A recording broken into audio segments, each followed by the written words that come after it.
Testing. 1, 2, 3, 4, 5, 6, 7, 8. Ladies and gentlemen, is this thing on? Can you all see me? Can you all hear me?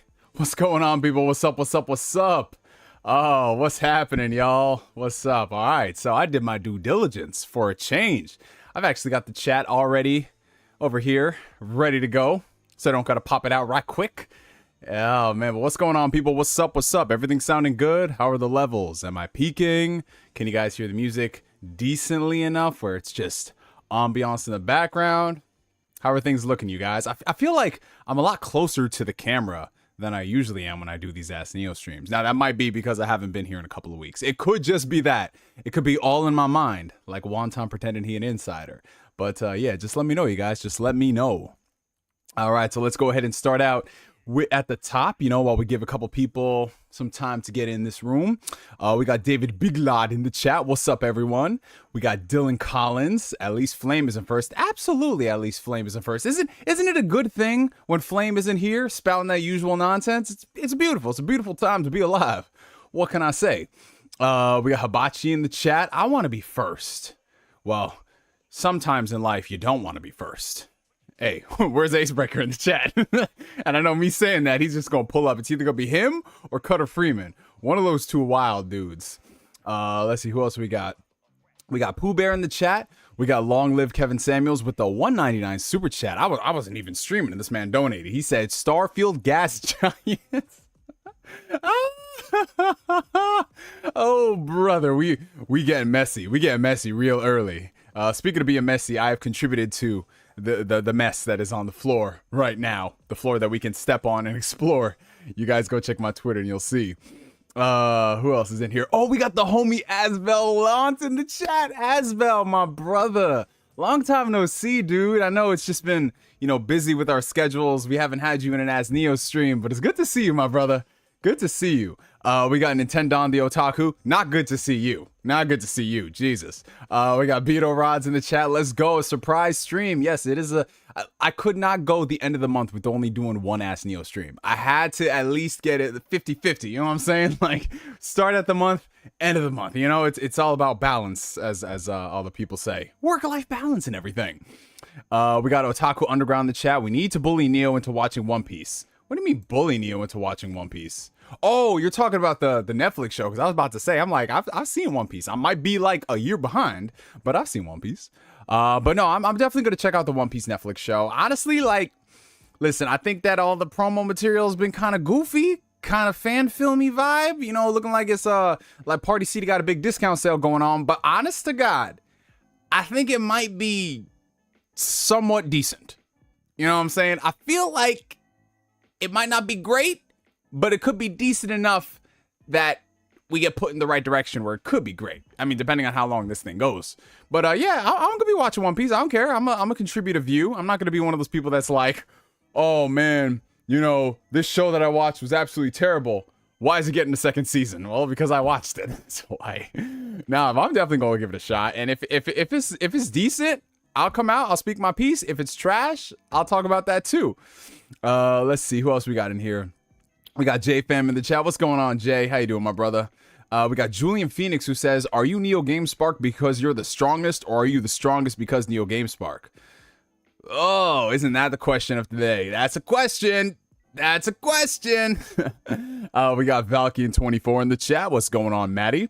Ooh, we got Mr. Platink. Mr. Platink. Yo, everybody is pulling up tonight. Yo, you see, that's one thing I noticed. When I do these impromptu streams, people be coming out the woodwork. When I say, listen, we going live Tuesday, some of y'all are just like, damn, Tuesday ain't the day for me. But I appreciate y'all showing up. What's up?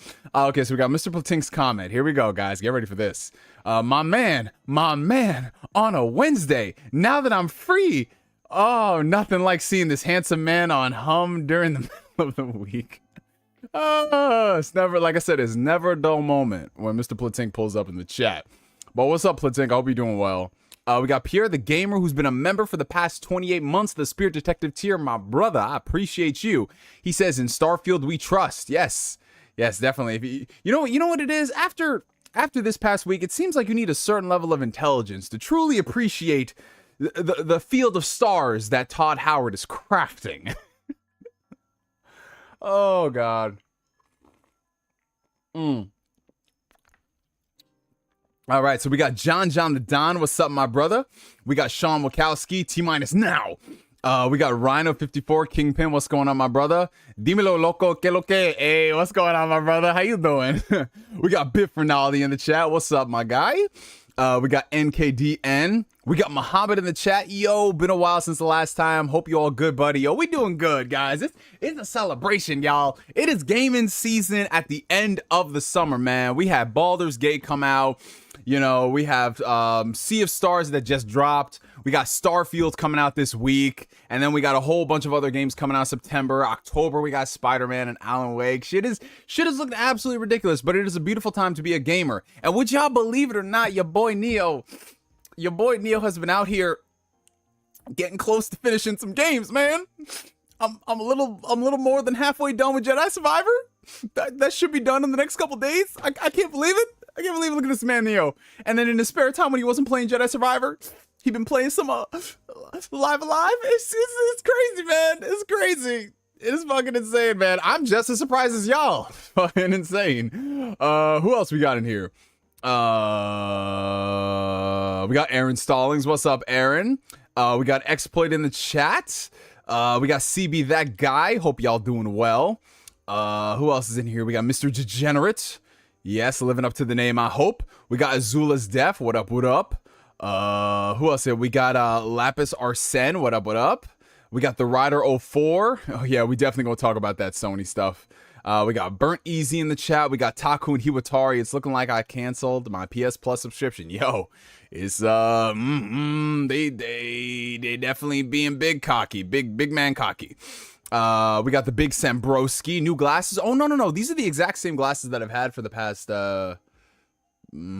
wow, going on 3 years this February. But nah, same shades. I think it is because I'm a little closer to the webcam. That might be why it looks like new glasses. But I usually alternate between these polo glasses and my Burberrys. The Burberrys are like the classic Neo shades that you guys see. It's gonna be like the thick black square type glasses, or should I say rectangle, and these are just like more circle rectangle. I'm terrible when it comes to shapes and selling glasses, as you can see.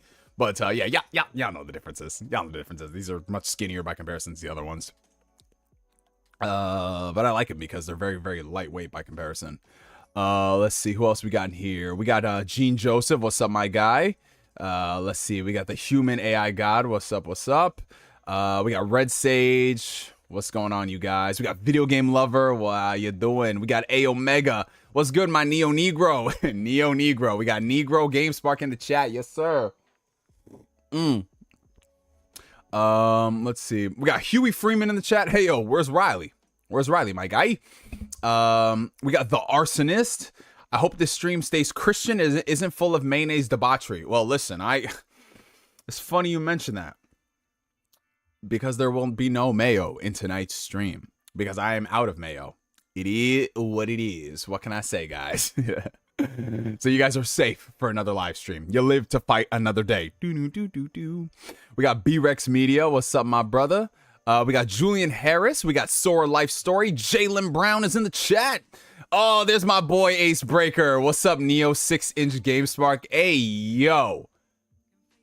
7 inches. Thank you very much. I fucking love Ace Breaker, bro. Okay. We got John the Don. Please focus. Thank you. Thank you, stream. We got John the Don, who's been a member for the past 12 months of the Phantom Weirdo tier. Any new anime manga you recommend? I started reading Vagabond. Also, my birthday is tomorrow, Neo. Can I get a happy birthday from the NeoGameSpark? with the cappy emoji. I love that. Yeah, so everybody in the chat, wish a happy birthday to the homie John the Don. And happy birthday to everybody who's had a birthday from the last time we did a stream to the time we're gonna do our next stream. Happy birthday to you guys. I can't believe it is another birthday for y'all. Y'all all have your birthdays around the same time. This shit is crazy. But happy birthday to the homie John. I've known this man for literally years upon years upon years. This man be killing it in the gym. Great guy right here. Happy birthday to you, my guy. I hope you have a fantastic day. As far as any new anime manga you can recommend, honestly, not so much. I haven't been reading a lot of anime and manga recently, because you guys know I go in waves with this shit. Like, I'll read a whole bunch of like manga and anime, and then I'll stop, and then I'll watch a whole bunch of like HBO TV shows, and then I'll stop and switch, which is what I've been doing now in my free time when I'm not like working, gaming, shit like that. I've been watching a lot of Suits. I don't know if you guys have ever seen the show Suits. It was a show that aired in like the early 2010s. Wrapped up a few years ago. I saw a little bit of it back in the day. Didn't really commit to it until they put it on Netflix, and I've just been binging the crap out of Suits. Really good show.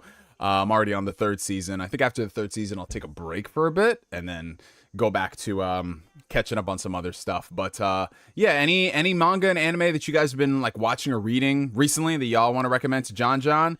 I mean, looking back on the anime stuff that I've digested, I mean, I've been rewatching One Piece from the beginning, so that's been really fascinating. In addition to that, I watched the first Slam Dunk movie when they put that out in theaters. My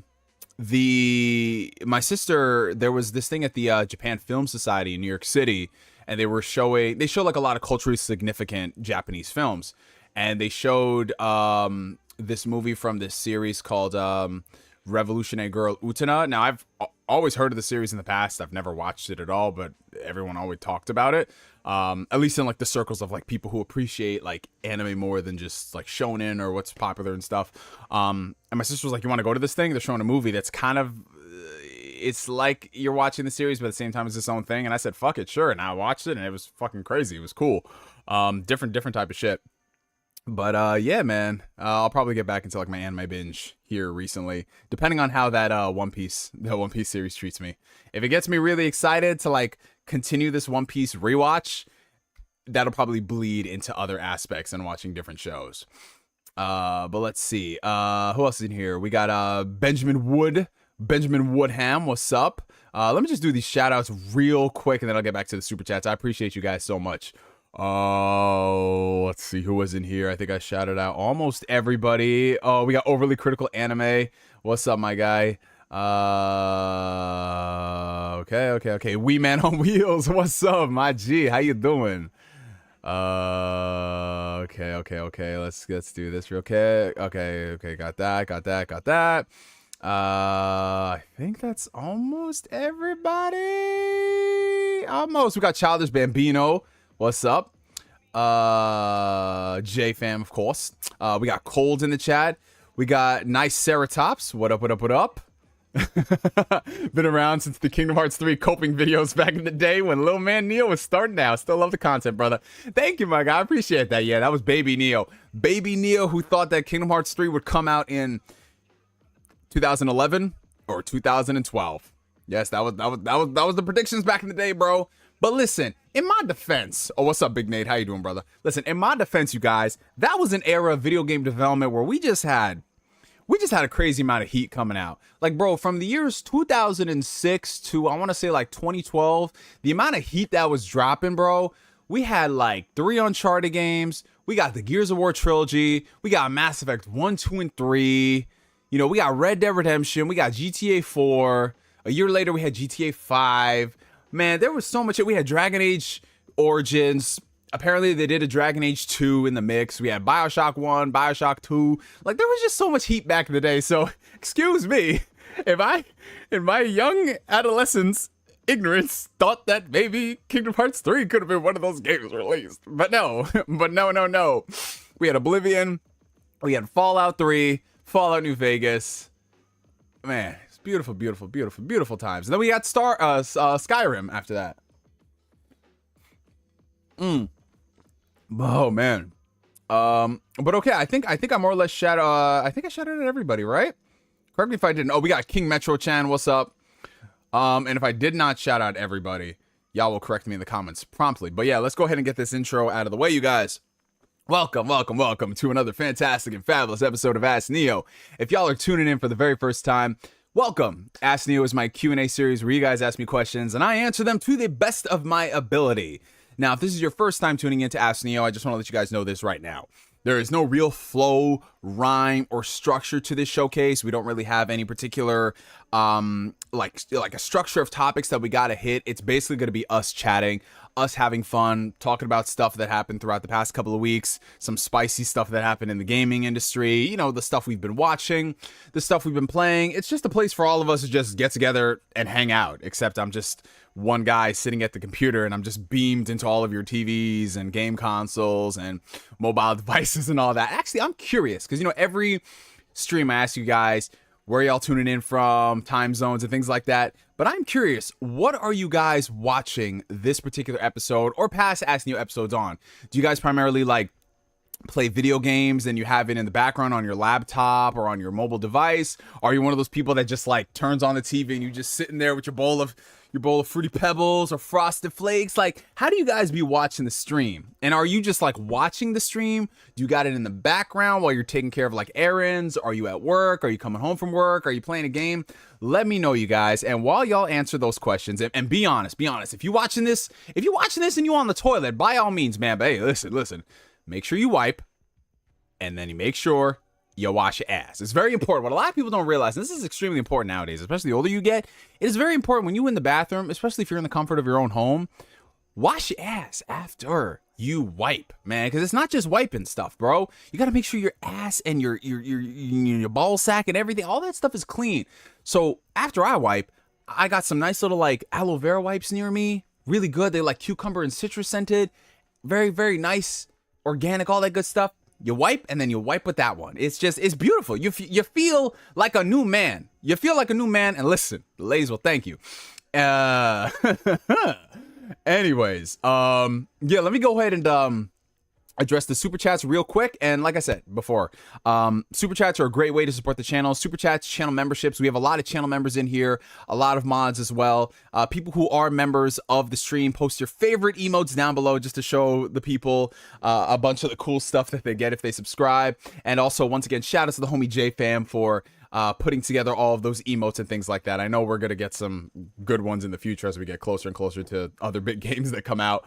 But yeah, going back up to the top and addressing some of the super chats. Okay, so we have one coming in from the homie Nintendo the Otaku, who's been a member for the past 3 months, and he's been high stepping as a Nintendo fan. This is the year for Don Otaku, bro. Like, not only is he an Xbox stan, but this dude is out here winning as a Nintendo fan. He got Tears of the Kingdom, he got freaking Xenoblade DLC, Pikmin 4.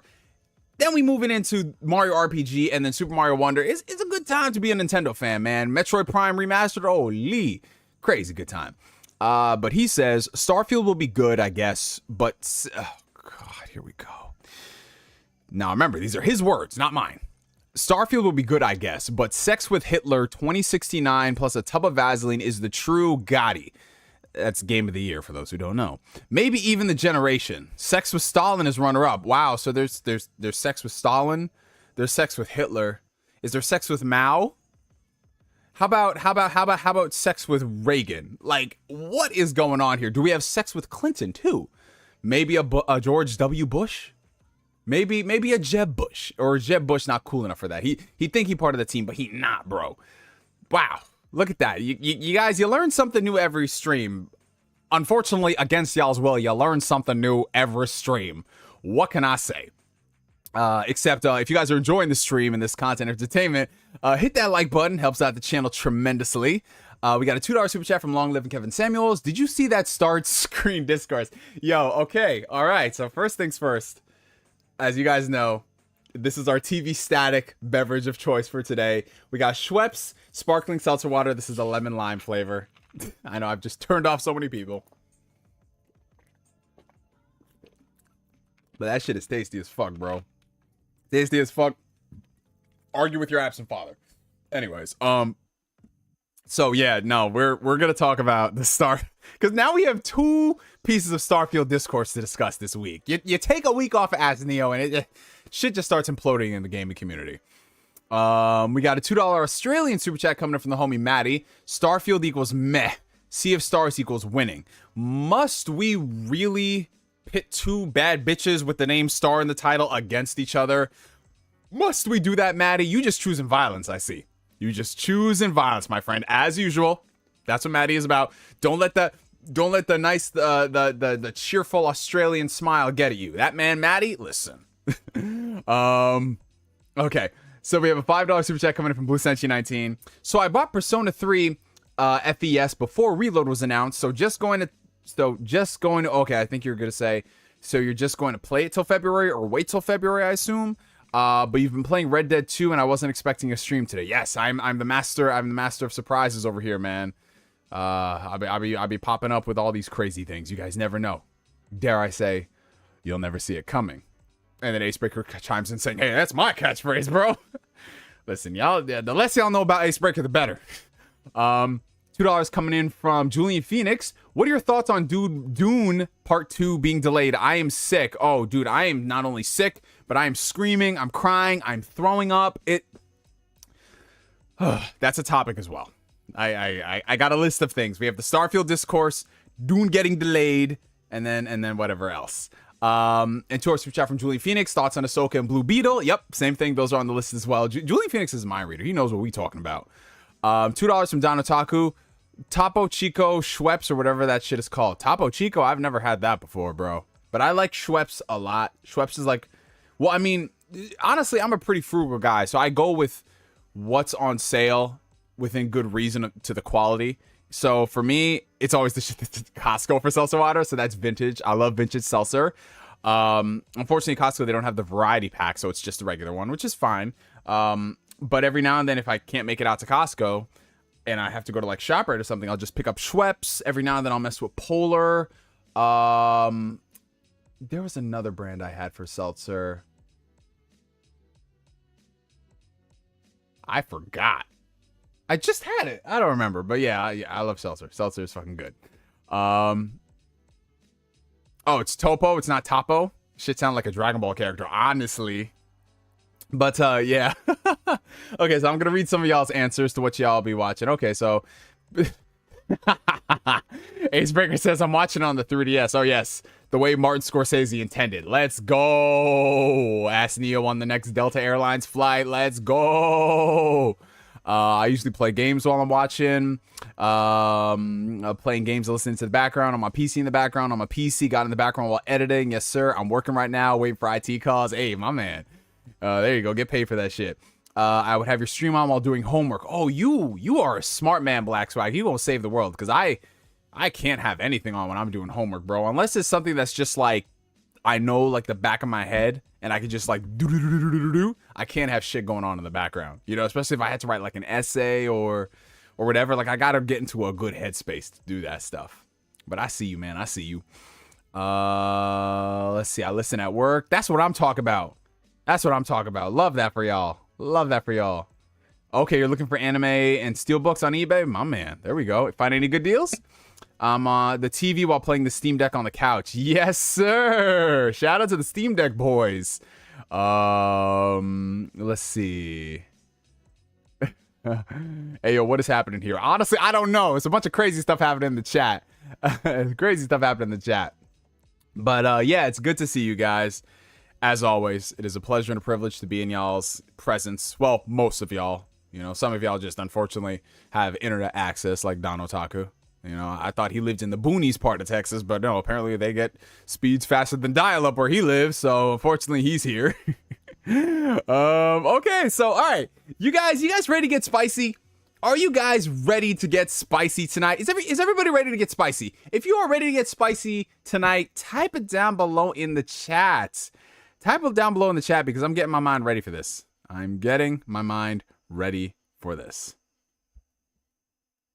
Hold on one sec. If y'all ready to get spicy. I'm spicy like mayo. Yes, sir. That's what I'm talking about. I almost dropped my cap on the ground. It's just crazy. I got ice cream, no spiciness for me. You know, some people like spicy ice cream, believe it or not, J-Fam. It's crazy. It's weird shit.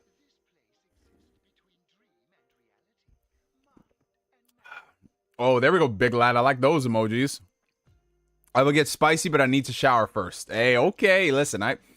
So you shower before you have... Okay, I get it. I see you, Maddie. Maddie the type where he's just like, no. If I bring a girl back home, we got to shower first. All right, I respect that. I remember one time at work a few years ago, one of my jobs, like we were having a weird, well, it wasn't a weird discussion, but you guys ever be in proximity to people having a discussion and you have to like teeter the line on whether or not you should interject with something, and then they rope you into the conversation? Some of my coworkers were having a conversation about whether or not, okay, let's say you at the club or you on a date or you're doing whatever. If you pick up a girl or guy, whichever, do you shower before doing the deed? I'm curious. Do you guys do that? Do you shower before doing the deed? Obviously, you shower after. You got to. And then I was a little out of pocket, apparently, because I was just like,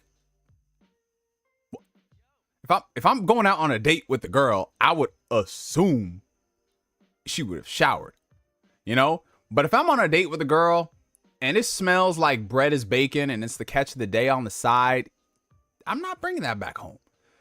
But all things considered, I make sure everything is clean, man. You got to be clean. Kory Gryffindor, what's good? Just got out of work, going to get Wingstop, and then he just hears this shit. Yeah. Shower before and after, Acebreaker. Oh, wow. Yeah, okay, all right. I got my Pepto. Bring on the spice. That's what I'm talking about, Aries. And after. Yes, always after. You got to do it after.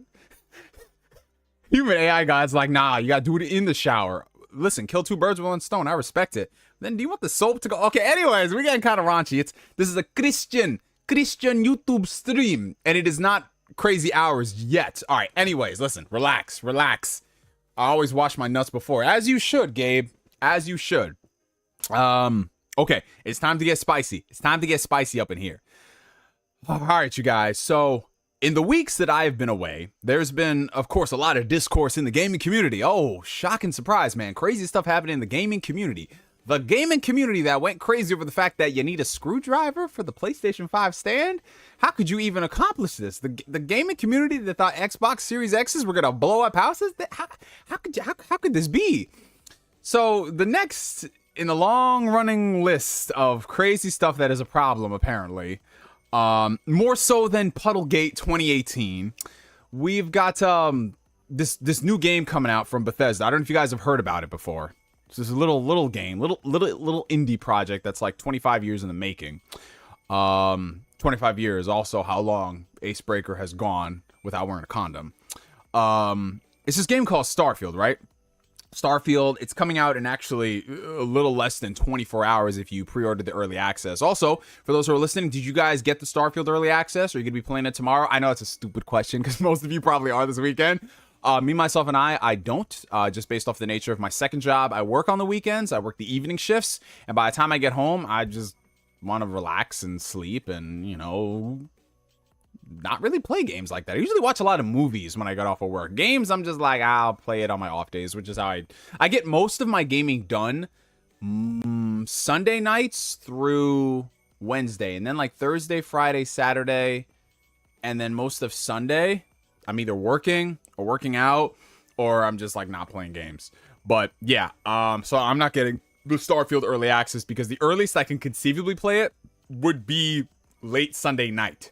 And even so, to me, it's not justifying the $30 just to play it a whole day Monday a few hours on Sunday, and then I believe it's out on Tuesday. It's not. Wait, is it out on Tuesday or Wednesday? Let me see. So it's out next Wednesday. So the $30, I'd really only be playing it like 2.5 days early, and I can wait. I can wait for Game Pass for that. But regardless of that fact, Starfield is coming out, and shout out to the super chats. I appreciate you guys. I will get to those momentarily. Thank you guys. So Starfield is coming out in a few short hours when you think about it. But that hasn't stopped the discourse from people because, and like I said, you can apply what I am saying, this level of stupidity, to every single type of group of fanboy. But more specifically, I've seen so much idiocy coming from the PlayStation and Xbox camps when it comes to like big games coming out. In 2018, people pitched a fit over, you know, Spider-Man's puddles, shit like that. In 2023, people are going crazy about Starfield and just random shit in Starfield that doesn't even apply to the game. Case in point, we got motherfuckers complaining about the menu. I'm not talking about the in-game menu where you press the start button and then you're looking at it and you're just like, wow, this is not intuitive, you know, better UI design. I'm talking about dudes looking at the Starfield start screen, say that 10 times fast, the start screen, and saying that, look, the fact that Starfield menu looks like this, it's so bland, it's so generic, it's so lifeless, that means that this game doesn't have passion, it's not finished, yada, yada, yada. And people have been running with this shit. And I'm not talking about it's just one random dude online who just created an account like 3 days ago just to post some bullshit. I'm talking about like serious motherfuckers are up in this, creating threads on Twitter, talking about the menu screen and how it is lacking. And listen, I've learned not to take anything of what these dudes say in the community seriously because it's just dumb as fuck. Really. Straight up. It's fatherless behavior, ace breaker. Absolutely. Well, let my dad come in here with Starfield as a gift for me if I was a kid. And you're saying like, you know, I appreciate the gift and everything, but the start screen, it just didn't, man. I will get my ass whooped so damn fast because, you know, some places are really particular about returning games. Oh, God. But, dude, I looked at that and I was like, wow. This is what it's come to. This is the first world's problem. This is like worse than Kim Kardashian when she lost her, I think she lost like her ear or something in the water, and they were just like, there are people dying, Kim. Like, this is what it is with Starfield. If this is what it comes down to. But not just that. I'm just looking, like, if we're just talking about Bethesda RPG, who's looking at any of these Bethesda RPGs and just sitting back and being like, yo, this fucking menu, bro? This menu, I'm just looking at, motherfuckers booted up Skyrim and all they see is the fucking insignia and they're just like, yo, man, listen, my dick, like, yo. I just don't know what it is. Like, I understand the idea and the thought process that, you know, when you got a cool start menu with epic music and stuff, it can prepare you for a crazy world that you're about to dive into. But just looking back at all of the recent examples as of late, bro, Last of Us, Zelda, Breath of the Wild, Tears of the Kingdom, freaking Destiny, Uncharted. Like, bro, the fucking Uncharted 4 start menu screen is a fucking skeleton nigga just chilling up in the... I don't get it, man. I don't get it, bro. I really don't. Like, this is what we complaining about. All right, okay. That's what it's all about. But then, you know what? It got me thinking. Because, sure, it's easy for me to look at that comment of someone saying that the Starfield, see, this is how dumb it's becoming. The start screen, what the fuck is the name of the game? The Starfield menu screen. Thank you.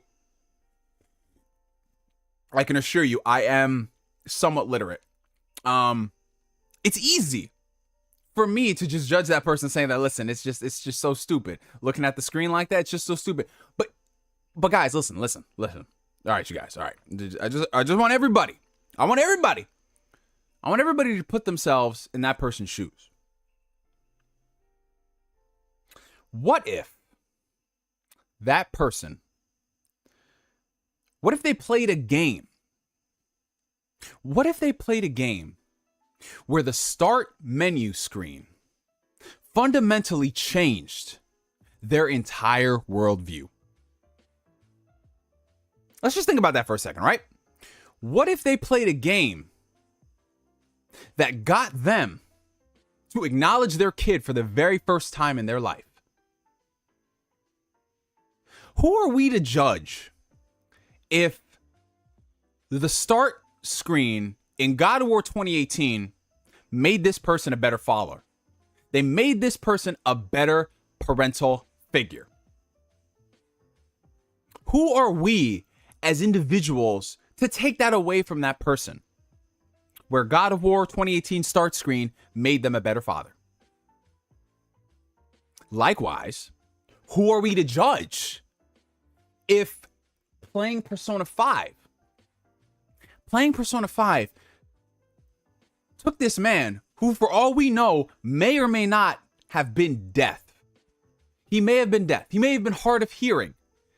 But hearing the music and the jazz, just that menu screen alone, gave this man something that he thought he would never be able to achieve in his life.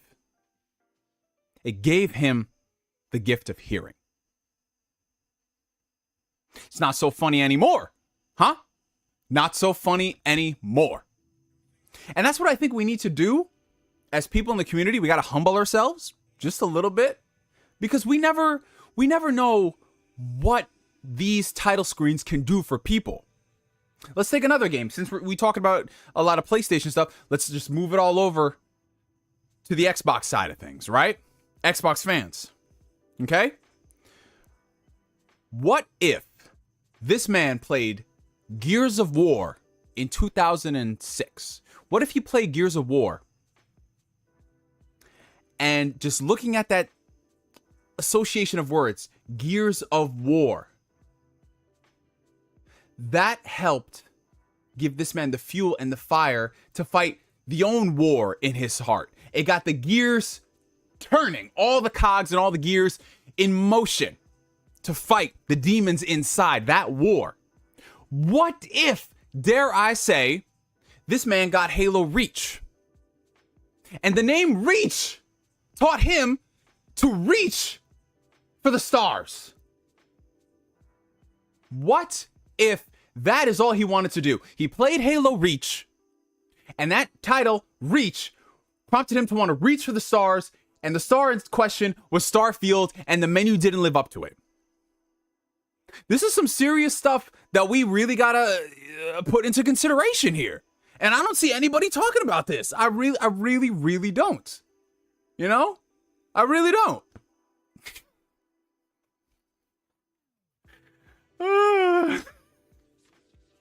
Golly, bro.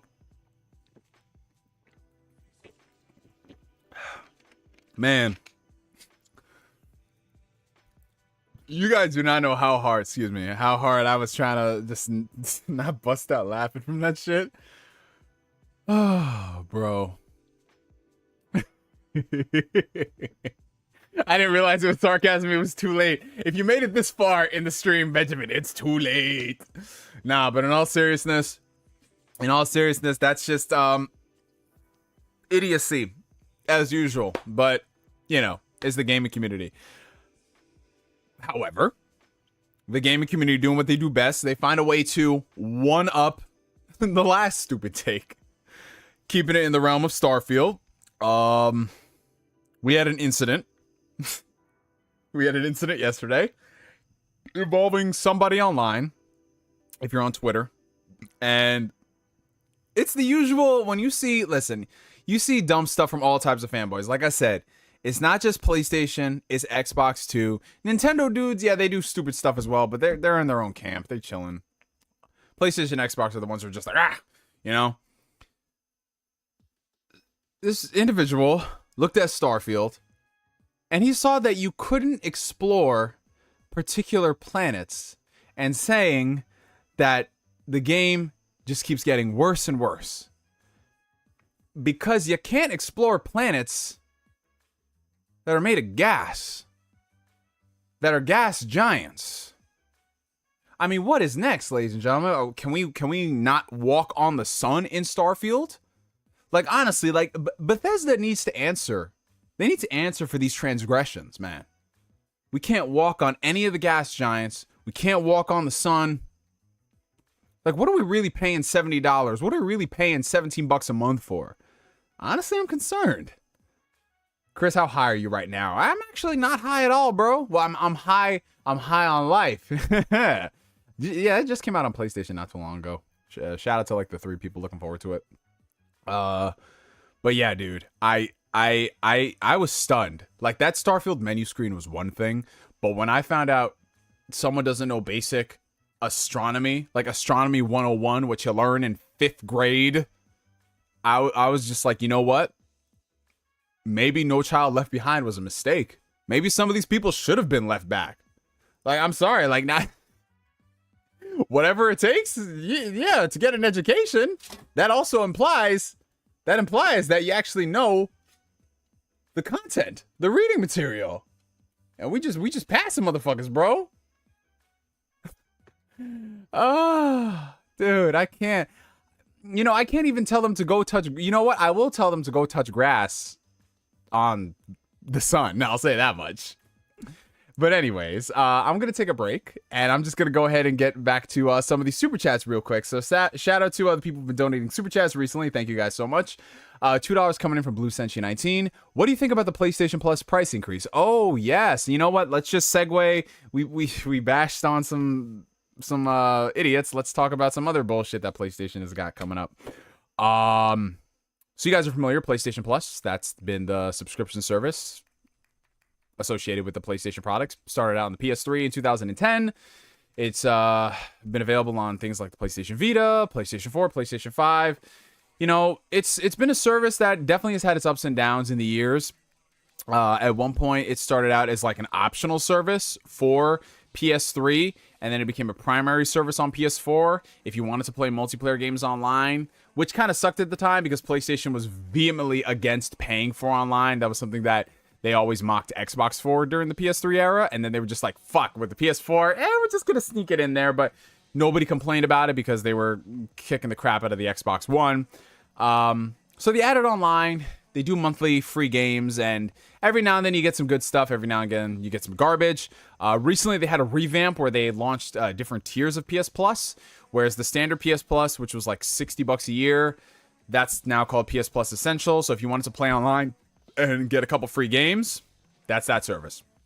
And then you have something called PS Plus Extra, which is kind of like, I don't want to say it's a Game Pass competitor because it's nowhere near close to Game Pass. I mean, they do get some games that Game Pass doesn't get, but you don't get the same value that Game Pass gets because Game Pass gets you day-and-date games. PS Plus, every now and then you'll get a day-and-date game on the extra and premium tier, but it's so few and far between by comparison to Game Pass, right? And then they have the premium tier, which gets you more games, but really it's just there for if you wanted to play like classic titles like PS3 streaming, PS1 classics on PS5. I mean, all things considered, if you're a big fan of PlayStation, you've probably subscribed to at least the extra or the premium tier. Me, myself, and I stick to the essentials because I already pay for Game Pass. Those are all the games I want to play. And because I've had my PlayStation longer than I have had my Xbox, I own most of the games that they put out on those tiers anyway. So it's just kind of like, whatever, you know?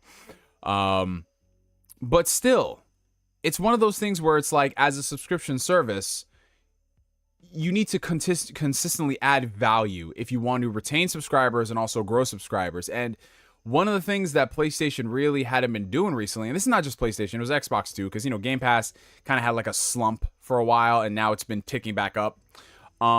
They hadn't been adding any like crazy groundbreaking stuff. Every now and then they do some good things, good deals, but then it's just like, yo, where's the content for all these, you know, different tiers? Recently, they announced that they are going to be increasing the price of PlayStation Plus, upwards of anywhere from $20 to $40 depending on the tier. So if you have the PlayStation Essential plan, which is what I assume most people have, it's the tier where if you just want to play online, you got to subscribe. It's going from $60 a year to $80 a year. If you have the extra tier, I think it's going up, I think $30, $35. And then if you have the premium tier, it's going up $40 a year. Now, if you average that out, not $40 a month. If I said that, I misspoke. It's going to be a year. So it's going to be increasing. If you have the essential plan, $20 a year. If you have the premium plan, $40 a year. And if you break it down, it's a couple dollars more per month, right? So for a lot of people, they're probably not going to care about that stuff, considering, you know, everything unfortunately has been going up nowadays, from subscription services for TV, like networks like Netflix, Disney Plus, things like that. Everything has gotten expensive. Every industry you could think of has gotten expensive, except Arizona iced tea. Fingers crossed they hold the line. But yeah, now PlayStation Plus is increasing the price. But the irony about this situation and why everybody is up in arms is because they haven't added anything of value to the subscription service to warrant the price increase. Now, I get it. Everything has gotten expensive. Sure. But the reason why we rag on services like Netflix and Disney Plus and, you know, Max and all those services for increasing their price, especially in an era of inflation, is that not only are you taking away content, but you're not adding any new value, and you're literally canceling the content that could be new and could be great and could have a great fan base. You're just gutting that after like one season if you don't get the views. Like, how are you going to expect to grow after that? But for PlayStation to increase the price with such short notice and not even offer anything of value, like, it's like, that's how you soften the blow. If you came out here and you say, hey, listen, we're going to be increasing the price of the PlayStation services, but here's native PS3 backwards compatibility and 20 games off the rip. I mean, sure, some people will be pissed off, but at the same time, if you're putting stuff in the service, okay, right? And if you are going to increase the price, don't do something so drastic like, yeah, it's going to be an extra $20 to $40 a year. You baby that shit. Like, you know, Xbox just did a price increase. What was it, like $1, $2? $1, $2 for like Game Pass? Like, wasn't that what it was? Period, point blank, right there. That's how you do it. But to go with this crazy up, dude, it's insane. It's fucking insane. I don't understand this. I really don't, man. It's like, where is the value associated with PlayStation Plus now? Because remember, they put together all of these tiers. They said, okay, we're going to do all this stuff. And they don't have... And I'm going to leave this rant to Broken Games HD, because he's been saying this for longer than most people. PlayStation increasing the price of subscription service and not putting anything of value themselves is insane. It's asinine. They have like, what, 10 live service development games? When are these games coming out? Nobody knows. Factions was announced 4 years ago. Maybe it'll be out in the next 2 years. Who knows? Yeah, and we're still going to increase the price. But what makes this worse? What makes this worse, right? Right? What makes this worse is that all of those live service games, if they are smart, they are going to be launching them day and date on PC and PS5. Some of them might be PS4 for all we know too. But here's the irony of the situation. PlayStation is going to be launching all these live service games.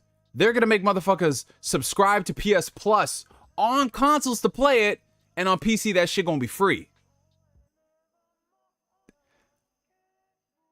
PC gamers are getting better treatment from PlayStation than PlayStation is. It didn't used to be like that. It didn't. Because as it stands right now, Xbox Game Pass for PC is not as good as Xbox Game Pass for consoles. If you're an Xbox owner, you know that outside of the price, you're getting a better experience if you're playing on Xbox consoles versus if you're using just the Xbox Game Pass PC. But PlayStation people, on the other hand, the games run better on PC, with the exception of like Last of Us Part 1, that whole debacle on PC. The games run better, they look better, they're cheaper on PC. And sure, you might have to wait a little bit, but for a lot of people, it's just like, fuck it, I'll wait, you know, get a better version for a cheaper price. And the PS5 version is still the same price. It's insane, bro.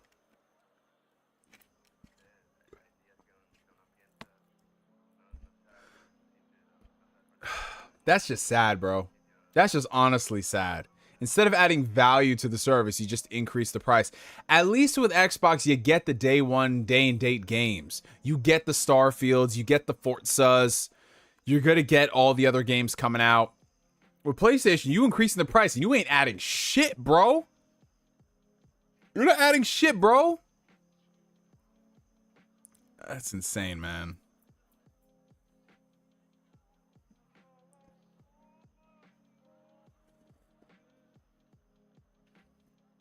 And a lot of people have been asking, is this Is this a sign for things to come with Sony? Like, arrogant Sony is back. That PS3 era of Sony is back. Listen, I don't think we're at that level yet. Has Sony been making some cocky moves this generation? Absolutely. Xbox has too, but to a very lesser degree. I think the cockiest thing Xbox did this generation is when they tried to, like, hush increase the price of gold back in, like, I think 2021. That was, like, the worst thing they did. But PlayStation wasn't even going to offer upgrade pathways for their exclusives until the internet got on their asses, and they're like, fine, you can have an upgrade for these games, but you got to pay for them. Like, literally, people forget that shit. People forget they weren't going to do upgrades for Horizon Forbidden West, for God of War Ragnarok, for Gran Turismo, none of those games, until people were just like, yo, this is some bullshit, bro. Everyone's doing it for free. And they're like, all right. Because if you look at the wording of this whole, when it happened with Horizon Forbidden West, they were just like, Horizon Forbidden West will be like the only game where you can get that shit for free. Everything else you got to pay $10. They were pissed, man. They were pissed, bro. And it's just, it's not fun. It's not fun. And I will say this much. Last generation, it was so much fun being a fan, being a PlayStation fan. Being an Xbox fan, no. Listen, I know a lot of y'all are Xbox stands. I don't know how y'all were having fun last generation. I am sorry. It was just, it looked depressing as fuck over there. Like, people was getting excited about Crackdown and shit. Man. But being a PlayStation fan, that shit was golden, bro. We had PlayStation Experience going on every year. We had like such access to the developers and the executives. We was all having fun. You know, they were putting out banger games of like AAA, AA, single A, indie support. You know, we had like the Building the List campaign. We were getting Japanese games localized. We were having a lot of fun as PlayStation fans. And then that shit went away. That shit went away, bro. It went away towards the tail end of the PS4 generation. They started getting very quiet. They stopped going to E3, which they were smart to. Well, Nintendo was actually the first company that stopped having E3 conferences. They had stage presence, but they didn't do anything else there. They had the directs and stuff, which was the smart approach. But PlayStation, you know, they were like, yeah, we're gonna do our own thing and everything, and then they just stopped talking about their games. They stopped getting people excited for their games. They stopped having the executives being the face-to-face to the consumers. Everything became way more corporate. It became way more suit-like. They stopped letting their executives go on random gaming podcasts and they have fun. We stopped seeing those quirky games from PlayStation. Of course, some of it does come down to logistics at the end of the day, the money. You know, let's be real about life for a second. As much as people stand Japan Studios, motherfuckers ain't buying the games from Japan Studios. Like, let's just be real. Let's just be real. Motherfuckers was not showing up and buying games like Gravity Rush Remastered, games like The Last Guardian, those type of games. Yet they were over there like saying like, oh, they closed Japan Studios. Motherfuckers didn't show up for that shit. Come on now, let's be real. But that being said, it's just a culmination of everything else that happens. PlayStation's not fun anymore, bro. We get State of Play Girl, and she sounds so like she might be AI for all we know. I am not convinced that is a real person doing the voice in that. We're gonna get all the Gravity Rush fans up in here, which, hey, listen, I love that. I love that for us. But listen, we were the only one, all 6 of us. We were the only people that bought it. And it just gets depressing, man. And I get it. At the end of the day, all this stuff, the optics, it doesn't matter if you're getting great games. That is true. But at the same time, I feel like being a gamer is more than that. It's the communal aspect. It's us just getting together and meeting up and having fun. And like that banter is great, bro. It's great. And PlayStation was at the forefront of that. They were like the only people doing stuff while Xbox and Nintendo retreated. PlayStation was they were proud of their heritage. They were proud of their IPs. Nowadays, if you look at like a PlayStation IP lineup, these motherfuckers ain't gonna mention Jak and Daxter or Sly Cooper. Like, it's Kratos, it's Ellie, it's Aloy, and I guess Astrobot. That's it, man. I mean, I'm not saying the Xbox is much better because they have car. They have Forza car. But still, it's like, bring back that exciting PlayStation, man. Bring that back, bro. And I mean, listen, Shawn Layden, Andrew House, I feel like they saw the writing on the wall. I mean, they left while they were at the top, bro. But I feel like they knew something they didn't want to say. And that's why they had to leave. I don't know, man. It's just sad. It's sad, man. Like, they want to be Apple so bad. They want to be prestigious. They want to control the dialogue and the conversation. I get it. You let the games do the talking. But at the same time, there were no games talking at that last showcase they put out. There were no games talking at that last showcase after 2 years. After 2 years, there was no talking. I'm still waiting for that talk, Jimbo Ryan. Big head ass. Like, yo. And I want to preface this because I know somebody might clip it and put it on Twitter and saying, oh, look at this Xbot. Listen, the jury is still out on Xbox too. The jury will always be out on Xbox until we get like 2 solid years of great banger releases with no Redfalls in the mix, right? No Redfalls in the mix. That's what they need to do before we can give them the benefit of the doubt. But regardless, it's just not fun being a PlayStation fan anymore. It's not, man. Like, we're going to get Spider-Man 2, and that game is going to be awesome. But then we literally don't know anything else they got coming out, first party-wise, that's huge. Except for the live service stuff. That's just... I don't know, man. I don't even think it's just Jim Ryan, because everyone keeps saying it's Jim Ryan, it's Jim Ryan, it's Jim Ryan. I think it's more than Jim Ryan, bro. I think it's just like a fundamental culture shift. It shifted at Sony, bro.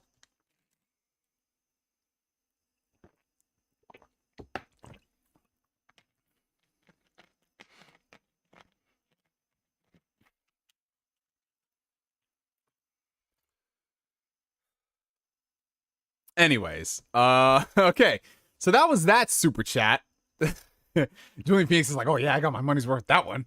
All right. $4.99 super chat coming in from the homie Kory Gryffindor. He says this. I need to get some more music in the background. I am so sorry, you guys. Hold on. Excuse me. All the bubblies. Excuse me, sorry. I don't think I've ever burped this much on live stream. But yeah, let's get some Zelda music going in the background before Nintendo burns my house down. So Kory Gryffindor says, question for everyone in the chat who plays Final Fantasy XIV. For your Warrior of Light, do you have a certain voice actor in mind for them? Well, that's a good question, you guys. Yeah, so for your main protagonist in 14, do you guys think of any particular voice actors for them? Me, myself, and I, like, whenever I play a character, like, I have a created character, it's just always my voice. I always imagine my voice. If not my voice, recently, I've imagined some of my, like, silent protagonists or characters who, oh, shout out to Aiden for subscribing to the channel. Appreciate it. I've imagined some of my characters having a voice like Ray Chase, because I really like Ray Chase's voice. He's great. But what about you guys? Anyone who plays like MMOs, do you guys have like character voices in mind, or is it just like an extension of your personality, your character type? All right, so let's see. All right, so other super chats. So JFam, who's been a member for the past 20 months of the Spirit Detective tier, the Starfield menu screen made me a better father. Yes, it did. It made you a better father. It kicked your drug addiction. It made your sperm fertile. Like, it did a lot of things, bro. Let's not downplay it. $2 coming in from Biff Rinaldi. Just got in some Ouya board trays for Halloween. Hey, I gotta go visit your shop, bro. I gotta visit your shop, man. You got some cool stuff in the mix. Let's go. I ain't gonna mess with an Ouya board, though. No. $5 coming in from JFam. Playing Starfield and not being able to land on Uranus made me finally ask that girl if I could tap that anus. Hashtag inspirational. Wow. Down Otaku, you've got a run for your money with JFam, because he coming with some bars, man. He got some quota balls, bro. He got some quota balls. Let's see. $2 super chat coming in from Hibachi. Who gets more women, Geralt or James Bond?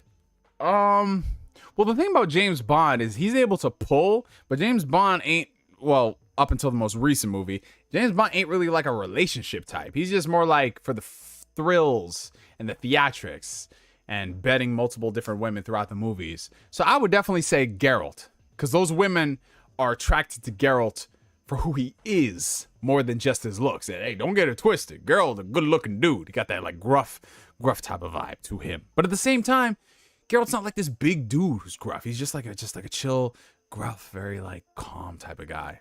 Man, I love Geralt. Yeah, I would definitely say Geralt. Bond pulls way more women though, but Geralt, I feel like he could have like wife material women, man. Okay, all right, I'm seeing some good choices for the voice names. Nice, you guys. This man said clipped. Oh, brother. Oh, brother. All right, so, okay, so we talked about Starfield. We talked about the PlayStation Plus price increase. Oh yeah, so we might as well just get into some of the stuff I've been reading, watching, and all that. As far as movies are concerned, so first off the bat, I finally saw Oppenheimer in IMAX 70mm. Now, I had seen Oppenheimer before. I saw it opening weekend. Love the movie. It's my movie of the year right now. But I had always wanted to see it in IMAX 70mm. Because the one thing, so for those who don't really go to the movies that often, the best way I could describe this, and I'm dumbing this down into the like simplest terms possible. Imagine 70mm as like the most pristine looking version of the movie. It's just so picture clear. It's beautiful. It feels almost lifelike in a sense. 70mm film. That's why I love film so much. And they were showing Oppenheimer in the 70mm format at a lot of theaters. That's how I saw it the first time. But they had an IMAX 70mm. And if you know anything about Christopher Nolan and IMAX, that motherfucker loves the format. So when you pair IMAX, which is a big screen, with 70mm, it's probably going to be one of the most beautiful looking movies you've ever seen. Now, here's the thing, though. Already we have a problem in this world where not every IMAX screen is made the same. I know some of you guys who have seen IMAX movies, you complain that it doesn't seem that much better than regular for, $5, $6, $7 more. The problem with that is that if you don't have because IMAX is kind of like a general term that is thrown around to mean bigger screen. But there are very few IMAX screens in the world that are actually of the size where you're just like, damn, bro. But there are a couple, right? There are a couple that are good. And we have one, if you live in the tri-state area, we have a really nice one in the city, AMC Lincoln, and they were showing Oppenheimer in IMAX 7mm. The problem with that is that there are only 4 showings a day in that format, and every single one of those showings from when the tickets went on sale back in July up until mid-August were sold out. Every single showing, 10:30 a.m. to 10:30 p.m. Yes, even 10:30 a.m. showings on weekdays were sold out for this movie. That's how that is how insane of a format this is, that people want to go see it, and it is 100% worth it in that format. So originally I had managed to book tickets for Oppenheimer. I got like a 10:30 showing in the beginning of August. 10:30 showing, but I was sitting in the front row. Now, if you've been to that theater before, the front row in an IMAX screen is not as bad as a front row in a regular theater. Because in a regular theater, if you're in the front row, you're like this, and your neck can crane.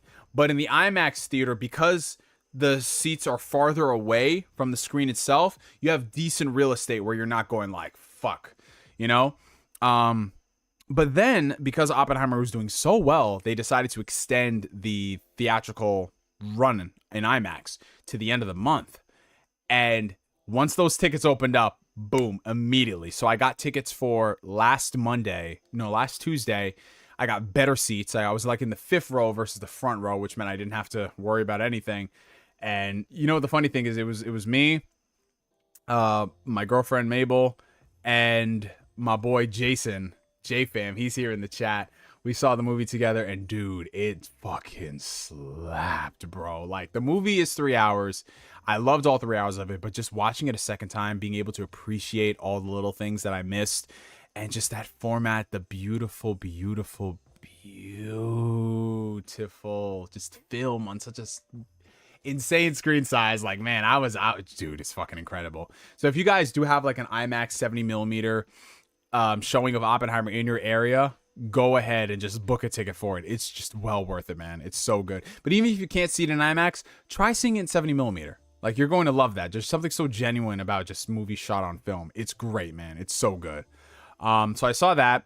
And then the following week, I saw... Well, actually, no, it wasn't the following week. It was the Monday before, actually. So I saw Oppenheimer last Tuesday.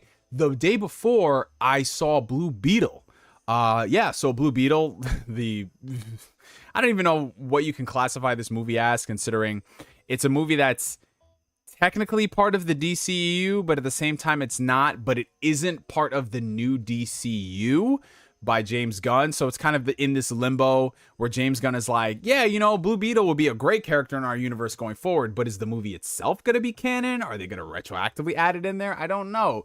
But regardless, the movie itself, I didn't really have too crazy high hopes for. I thought the trailers looked all right. I thought that the like tokusatsu vibe of the movie was pretty interesting because you don't really see that.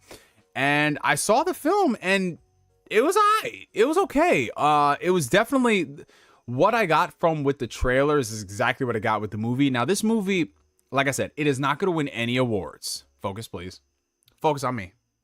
Come on. I got to fix this webcam. I don't know why it keeps doing that. It's not going to win any awards. It is not the most original superhero movie. If you've seen this movie, it's no different than any of the other batch of superhero films that we've gotten in the past decade. But to the same degree, it knows that, and it was all right with that. It started out as a HBO Max movie, and then they made it a theatrical film, but you can still tell that it feels very, very self-contained, like, oh, this is a streaming type of movie. But they gave it a bigger budget. But I'll say this much. Even though it's very small in its scale, it kind of works because of that. There's no real, like, oh, we got to stop the world. We got to stop the villain who wants to destroy and eradicate the world. There's no big, giant blue laser that shoots out of the earth into the sky, alien invasion, all that stuff. It's just very simple story about a kid who wants to protect his family. And that was the strongest part about the movie, the family aspect. It was very different seeing a superhero movie where right off the rip, the family knows that this kid has powers. What does that dynamic look like? And I thought it was very well done in the movie. I love the supporting cast of Blue Beetle, like the entire family. George Lopez was great. Xolo, who plays Jaime Reyes, he was fantastic. The villains, not good at all. Very, very, very one-dimensional. Very, very, very Saturday morning cartoony vibe. Evil for the sake of being evil, which I normally don't mind in movies. I like bad guys who are just bad. They don't need tragic backstories. But this is just like someone took that phrase and said, okay, so we'll do this. It's just not great at all. They're not threatening. They're not menacing. They're corny as fuck, bro. So I think that if they were to improve with a sequel, if it does get one, better writing is needed for those characters. The dialogue itself in the movie was fine. You know, like I said, it's not going to win any awards. It's just like basic superhero type shit about protecting your family and realizing who you are and you're stronger than who you are. It doesn't reinvent the wheel, but in the situations where it has good moments, it really hits. It's very emotional. It's great. And that's why I want this movie to do well. I want it to do well enough so it can get a sequel, so we can develop on those things. Like Captain America: The First Avenger, ironically, a lot of people don't like that movie. I love it. I've been a fan of it since day one. I can understand why some people couldn't like it. I get it. But we ended up getting Captain America: The Winter Soldier after that, where they improved on everything in that movie. And I think you can do that with Blue Beetle. I really hope they keep the director, though, because the director of this movie, I forgot his full, I think it's Angel Manuel Soto, I believe. If I butchered it, I'm sorry, I don't remember. That dude is a fucking comic fanatic. This man is doing deep cuts to the lore. He's talking about all the stuff he'd want to do in a sequel if he gets the opportunity and how much he loves the characters and everything. That type of passion is what we need. You pair him with a great writer, you flesh out the universe, you can create a great trilogy of characters. Like, you can do a lot with this. So while the movie itself isn't the greatest, it's not terrible either. It's just okay. It's aggressively average. It's middle of the road. You know, do I have a desire to see it again? I'm not in no rush to go out and watch it. Will I own it on 4K Blu-ray? Absolutely. I want to support this movie. And It's got, oh my God, dude, the suit in this movie is phenomenal. Like, dude, you're looking at the budget of this movie, and they made sure that the entire budget of the movie is on screen. You look at some of the Marvel movies as of late, it's a money laundering scheme, with the exception of Guardians of the Galaxy Volume 3. Every Marvel movie's CGI post-Endgame, even some of Endgame, looked fucking ass. It just looks so bad. Some sequences look good, like the mirror dimension scene in Spider-Man No Way Home. You know, the Doctor Strange versus Evil Strange fight in Multiverse of Madness. But it's just been so inconsistent. The suit in this movie is so great. There is so much practicality to it. Great practical effects. There's one fight scene, and you see a little bit of it in the trailers, where he's doing acrobatics, and they're mixing it with the CGI. It blends perfectly, bro. It is sick, man. He's got the fucking Buster Sword and everything in that shit. It's good, dude. It's good. So that's why I even if the movie is average, man, even if the movie is average, bro, it's like one of those good average movies. Like, yeah, I want you to get a sequel. I want to see you do some good stuff with a bigger budget and better writers. But yeah, that was Blue Beetle, man. It was okay. It was okay.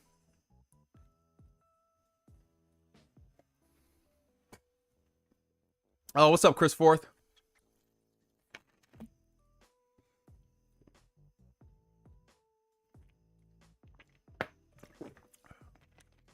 So, going forward, we'll see what happens in the future of the DCU. I just really hope they keep Blue Beetle, man. What's up, Terrence? Oh, no, Andrew and Toby's suits, they looked great. I was glad. And okay, that's the thing. You look at Blue Beetle's costume, it's beautiful. It's practical. It's real. You look at the Spider-Man costume, Tom's Spider-Man costume, bro. There are some scenes where it's real, but they CGI over it for simple shit like him moving around. I'm like, he's doing this. Why are you CGIing this? It's crazy, man. It is insane, bro. It is insane. You watch Invincible Adam and Eve? No, I haven't gotten a chance to. I need to check it out, though. But if anything, what I think I'm going to do, Wall, is I'm going to wait for when we get a proper date for season 2 of Invincible, and I'll just watch it like the weekend beforehand. Dude, I don't mind CGI in movies, but it's getting out of control, man. They're doing CGI for basic shit like Thor's helmet. Man, motherfucker, just make a helmet. But that's...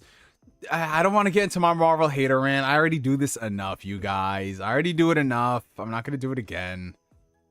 But basically, what happens is that these motherfuckers cannot make up their minds when they are making a movie, and they want to change it a week before it comes out, which is why the VFX artists are overworked, and we have shitty fucking Thor, Love and Thunder, VFX, and Ant-Man and the Wasp, Quantumania. In this long-form video essay, I will detail... All right, never. Okay, no, we're not doing that. I'm not getting into my MCU hater bag again. That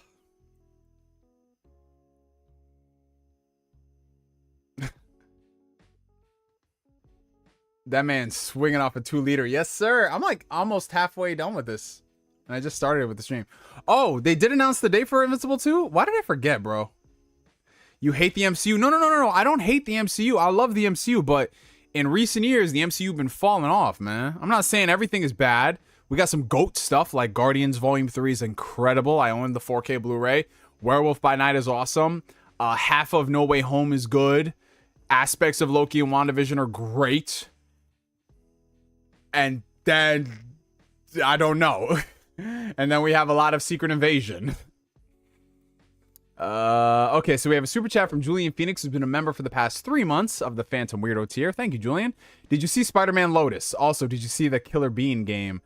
So no, I didn't see the Killer Bean game, and no, I did not watch Spider-Man Lotus. I've seen clips of it, but I can't bring myself to watch that shit, bro. I can't. I know it's gonna be so bad, and everyone has been saying it's so bad, and I'm at that stage in my life where I just want to spend my time on things that I think I would enjoy more than something I know is going to be terrible. You feel me? Like, the 2 hours that I would spend watching that movie, I could be getting further in a game. I could be hanging out with my friends. I could do an Ask Neo stream. Or I could be jacking off for 2 hours. I don't know, man. I could be doing a lot of different things than watching Spider-Man Lotus. Zack Rodriguez, my brother, who's been a member for the past 21 months of the Phantom Weirdo tier. Chris, how you been? I've been doing swell, man. Been doing really good as of late, man. I'm thinking about getting that Persona 3 Reload Collector's Edition. What are your thoughts on it? Super pumped for it since I started with Persona 3 FES, and I love them.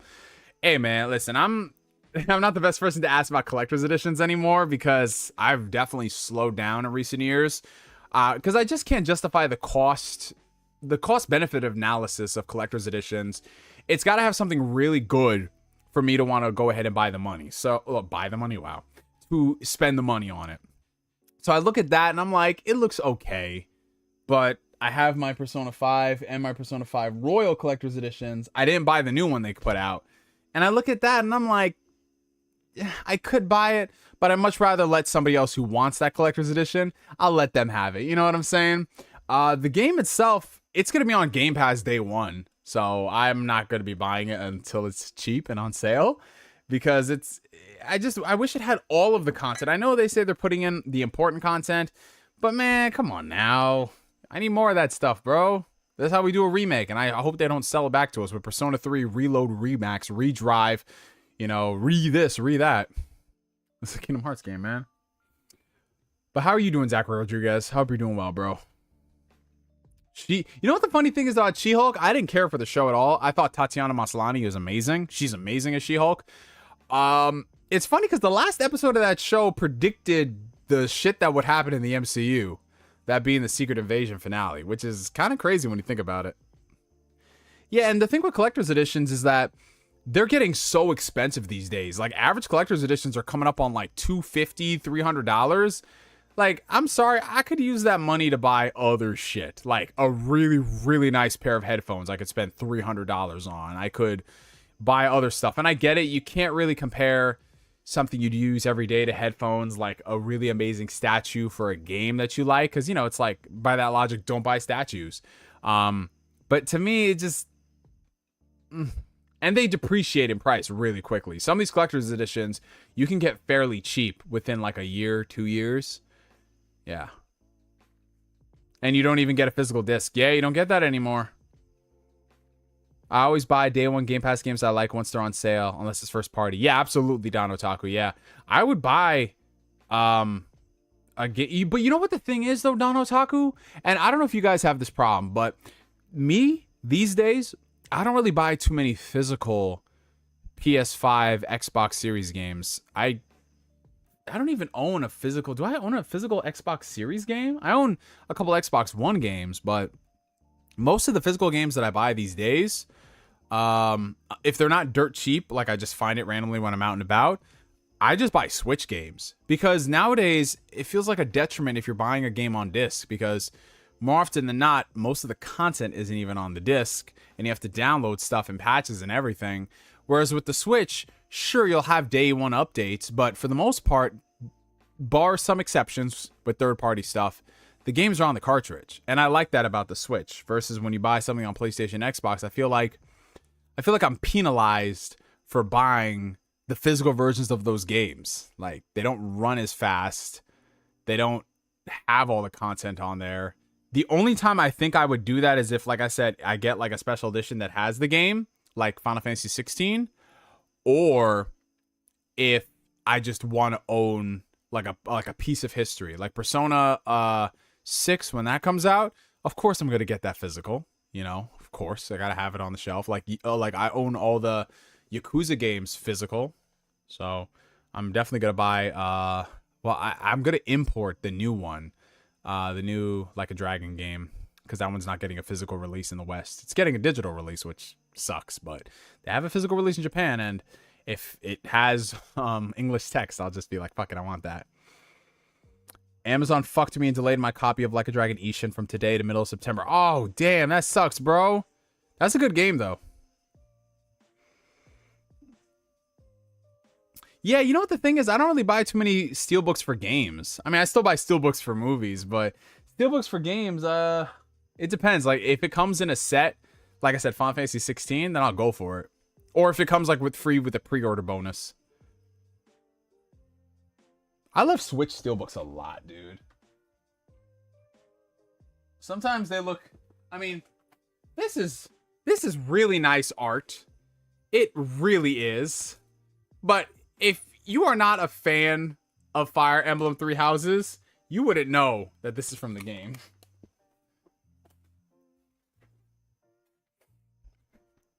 We got a $5 super chat from Long Live Kevin Samuels. Hey, did you know Adult Swim starts at 5 now and shows classics such as Ed and Eddie? They show what? See, I don't watch TV anymore, but I had no idea. I knew they were starting earlier and earlier, but wow, that's 5 p.m.? How's it Adult Swim if it starts at 5 p.m.? That's crazy. Arsonist says, get those likes up. Oh, that's a fact, you guys. If you are enjoying the stream, make sure you hit that like button. It helps out the channel tremendously. We are currently at 68 likes. Can we get to 69 likes? And we have 99 concurrent viewers. We have 100 concurrent viewers now with 69 likes. Nice. Nice. That's what's up. Appreciate you guys. Appreciate it. And then we're all just talking about random stuff too. That's what's up. I love that for us. I love that for us, you guys. But yeah. So I think we basically hit on almost all the topics we needed to discuss in this last hour. Would you look at that, you guys? We can get shit done if we set our minds to it. Can you believe it? Can you believe it, you guys? We got all the topics we needed to talk about. We had our little banter. We had our discourse. And we got that all done before 9 p.m. That's crazy. Now the only thing we need to do is celebrate with some liquor. Ha ha. Ahsoka, I'm gonna wait until I watch at least the 3rd episode of Ahsoka before I speak on it, because I've only seen the first episode of Ahsoka, and it's alright, you know, it's okay. So we'll see where it goes. We shall see where it goes. Shots, he says. I'm not doing shots. I'm not doing shots unless what was I gonna do? Shots? I'm not doing shots unless, first off, all of you guys are doing shots with me, and people have to donate like crazy amounts of money, because I'm taking a little bit of a break from drinking. Okay, so Jonathan Kasai says, hey Neo, did you watch the Percy Jackson teaser, or are you not interested? I haven't watched it yet. I'm not really watching a lot of trailers for stuff like I used to, where I needed to know every single thing about like a show or a movie. So if something is mildly intriguing to me, I'll just wait for it to come out and then I'll check it. So I didn't watch the teaser. I saw a little bit of like clips on Twitter. The green screen stuff really turned me off, but I'm willing to give the show a shot. I really, really, really want this Percy Jackson show to be good, especially after the movies. The movies are but I think now, because the original guy is involved and it's going to be a long-form TV show, I think it has the potential to be really good. Thank you for your content. I appreciate it, Ben. Thank you for watching. Oh, the new episode of Ahsoka was good? Okay. Moonshine. I only have this much moonshine, David. I don't even think it's enough for a shot. It might be. $4.99 coming in from Zack Rodriguez. Yeah, I'm torn because I'm not sure how I feel about the Aegis figurine. I haven't collected any figurines or game stuff, but maybe it's time. Posters, maybe. You know what it is, man? You have to find, like, I go through phases, like, where I'm really obsessed with one particular collectible, and then I move on to something else. So in my case, I had a really big Funko Pop craze like 7-8 years ago, and I collected a lot of Funko Pops. Now I don't collect Funko Pops anymore, but I do have the privilege of being around people who get me Nendroids. Like, my sister got me that Yu Yu Hakusho Nendroid, and then the homie Jason, he got me these two Persona Nendroids. Well, there's Joker right there, and then there's Yu from Persona 4 behind Grogu. But yeah, other than that, I haven't really done... You know what I've actually... It's not like me collecting, like I'm actively doing that stuff, but I've been getting into buying decals for my car. So on my car, I have my Persona 5, I think it's like a lithographic bumper sticker. I have that on the back. And then on the side, I have like a little Naruto lithographic. And I have Spike from Cowboy Bebop. He's on my... it's kind of funny. He's on my gas tank. Because, you know, it's just Spike and he has his gun. He's saying bang, you know? Like, it's just nice. I like it. Yeah, Gabe got me some Funko Pops too. He got me the... It's right over there. You can't really see it, but there's a Cyborg Spider-Man. Gabe got me that one. Very nice. Yeah. I would collect figurines, but I just don't got the space for figurines like that. So I just don't do that. I mean, I have this giant Rengoku figure. It's not a figure, it's a statue that my sister bought me at Otakon a few years ago. It was last year. And I love the crap out of that. But it's just like, fuck, once you get involved in it, it's just like going down a rabbit hole, my friends. But yeah, no, find something that you really like. Posters are really cool. They have a lot of good posters. Posters are cool. Keychains, pins. People love pin collecting. I didn't know people were really big with pin collecting until I remember I unboxed the Kingdom Hearts 2.5 collector's edition, and it came with like a pin, and I was just like, I don't really care about the pin. And somebody in the comment section was like, you don't care about the pin, bro? Do you know how crazy expensive these pins have become? Like, Disney pin collectors are insane, bro. Like, they go hard for that shit. Oh, you got the 1800 today? Nice, bro. Oh, crap. Where did my cap go? Cap! Cap! Dropped it on the ground. Oh, man. What are your thoughts on the Rebel Moon trailer? Oh, Zack Snyder's not Star Wars project. I think it looks all right. I'm a big sucker for sci-fi, especially sci-fi if it's from like a visionary like Denis Villeneuve, Spielberg, Christopher Nolan, and I like Zack Snyder. I mean, listen, I have my issues with how he handles DC stuff, but I like his visuals. I think he's a great cinematographer. Writing, very hit or miss, but he comes up with cool shit and he knows how to make stuff look cool. Now, whether or not there's a lot of good substance in that remains to be seen. Your mileage may vary. But I'm excited for it. It's a 2-part movie. It looks great. One thing I really want to see, whether or not the movie's good or not, I want this in theaters, man. I want to see this on a big screen theater. I need that shit, bro. I need it. They did a limited release for Knives Out. I know they're doing a limited release for this one. I need it. I need it. Put it in IMAX, bro. Give me Dolby. I need it. The Creator looks fantastic as well, man. That's another movie where I didn't watch any trailers until I was watching Blue Beetle, and they showed a trailer for The Creator, and it looked really good, man. Gareth Edwards, he directed the new rebooted Godzilla 2014. He did Rogue One as well, and this is his next movie. Let's see, $9.99 from John McKinney. When do you think the twist villain trend started in Disney's? I would say it was Rourke in Atlantis. Disney Wiki says that the two preceded him were Jafar from Aladdin and Clayton from Tarzan. But I don't buy that. Jafar and Clayton might have been on the hero's side beforehand, but I saw it coming from a mile away. Rourke generally surprised me. Yeah, no, I definitely agree with you, John McKinney. Aladdin and Clayton, you always knew that there was something up with them, regardless. Like, they were just sneaky, conspiring. Like, you were looking at from their POV. You always saw it. Rourke, on the other hand, he gave you bad vibes, but it wasn't until later in the movie where you're like, oh, this guy's a scumbag. Oh, he's a fucking scumbag.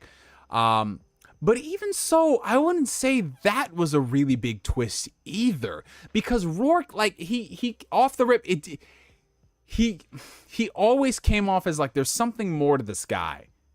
And then when he did the thing, it's like, oh, okay. I think that the trend really started, I'm trying to remember all my Disney movies.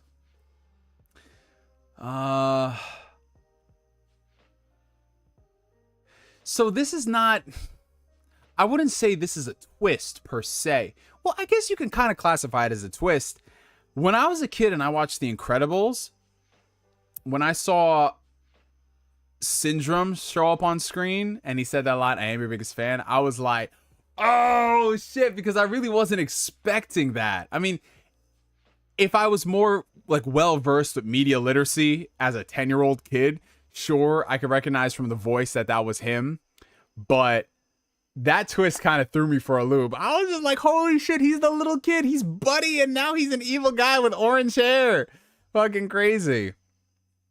But yeah, I would say, me personally, at least as far as movies I saw, I would say it was more Syndrome. But I guess that's not traditional in the sense where you have a character that you know from the beginning and then they do the evil twist. So what do you guys think? Oh, Terrence, yeah, we talked a little bit about the One Piece live action. I'm checking it out. I'm gonna watch it. I'm gonna give it a shot. You know, and if it's good, it's good. If it's bad, it's bad. And if it gets a sequel because it's bad but it got views, I'd be like, I'm not gonna complain because I watched it. But no, I think it will be okay. I think it's gonna be very different from the One Piece we know in terms of like how they tell the story. But I think the core and the spirit of One Piece is going to be there. I think that's what matters more than anything.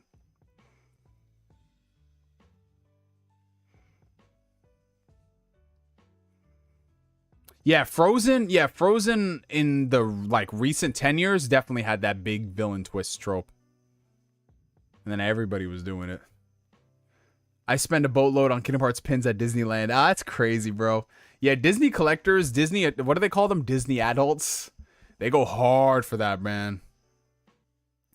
Yeah, the Straw Hat crew, they look like they have great chemistry. I think they're gonna work out fine. You know, some of the other cast I think looks pretty good. Some of them look very strange, but you know, it's all about the execution.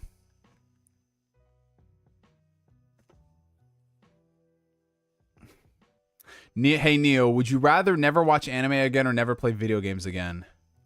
Never watch anime or never play video games. Oh yeah, never watch anime.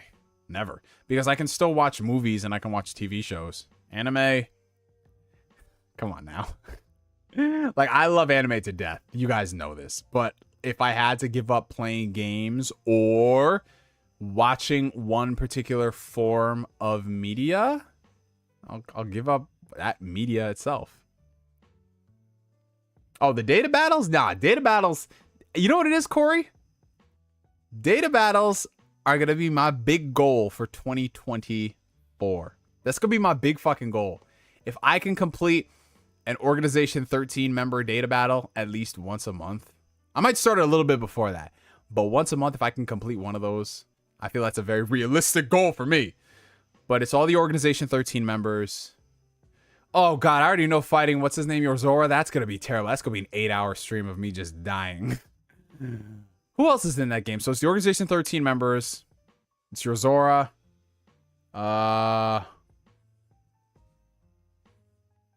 Who else? Was that it? Yeah, Oda was there. He was there. Yeah, that's right. Looking for some good PS4 JRPGs. Any recommendations? I mean, Persona 5 is right there. Persona 4 is also available on PS4. The Legend of Heroes series is good. And before Black Bond comes in. Yakuza Like a Dragon is fun. Sea of Stars, I believe that is also on PS4. That launched recently. I think you might like that. What else? Hey, Flame is in the chat. Flame, what's up, Flame? Long time no see, Flame. How you doing, bro? How you doing, man? Oh, there he is. So Flame is channeling his Black Bond energy for tonight. That isn't legendary. How old were you when you got your first girlfriend? My very first girlfriend? I was like, I think, high school. But it doesn't really, I don't really count those relationships because they only lasted like, they were like less than like 5 months. So I don't really count it. I mean, then again, 5 months when we were 15 feels like a hell of a lot longer than 5 months now, you know? Did you beat 16 yet?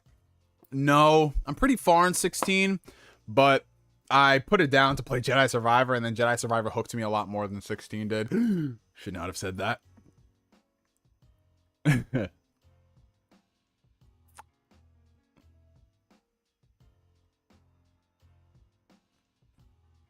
Wait, what do you mean, Jason? What are you talking about? What else have you beat? Let's see. So, as far as stuff that I'm in the process of finishing, Jedi Survivor is going to be done before the next Ask Neo. Final Fantasy 16 as well. Not before the next Ask Neo, but definitely before the end of the year. And then after that, The Expanse, I've been going through that as well. The Expanse Telltale game series. Starfield, I'm just not even going to count that. Like, that's just not... I'm not going to finish that for a very long time. Neo will finish Tales of Arise before 16. Absolutely not. I will finish 16 before Tales of Arise.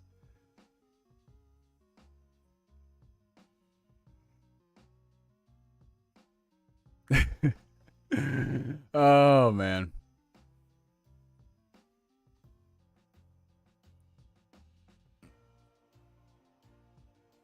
My first girlfriend was junior year, and I got my second girlfriend a week later while I was still with the first girl.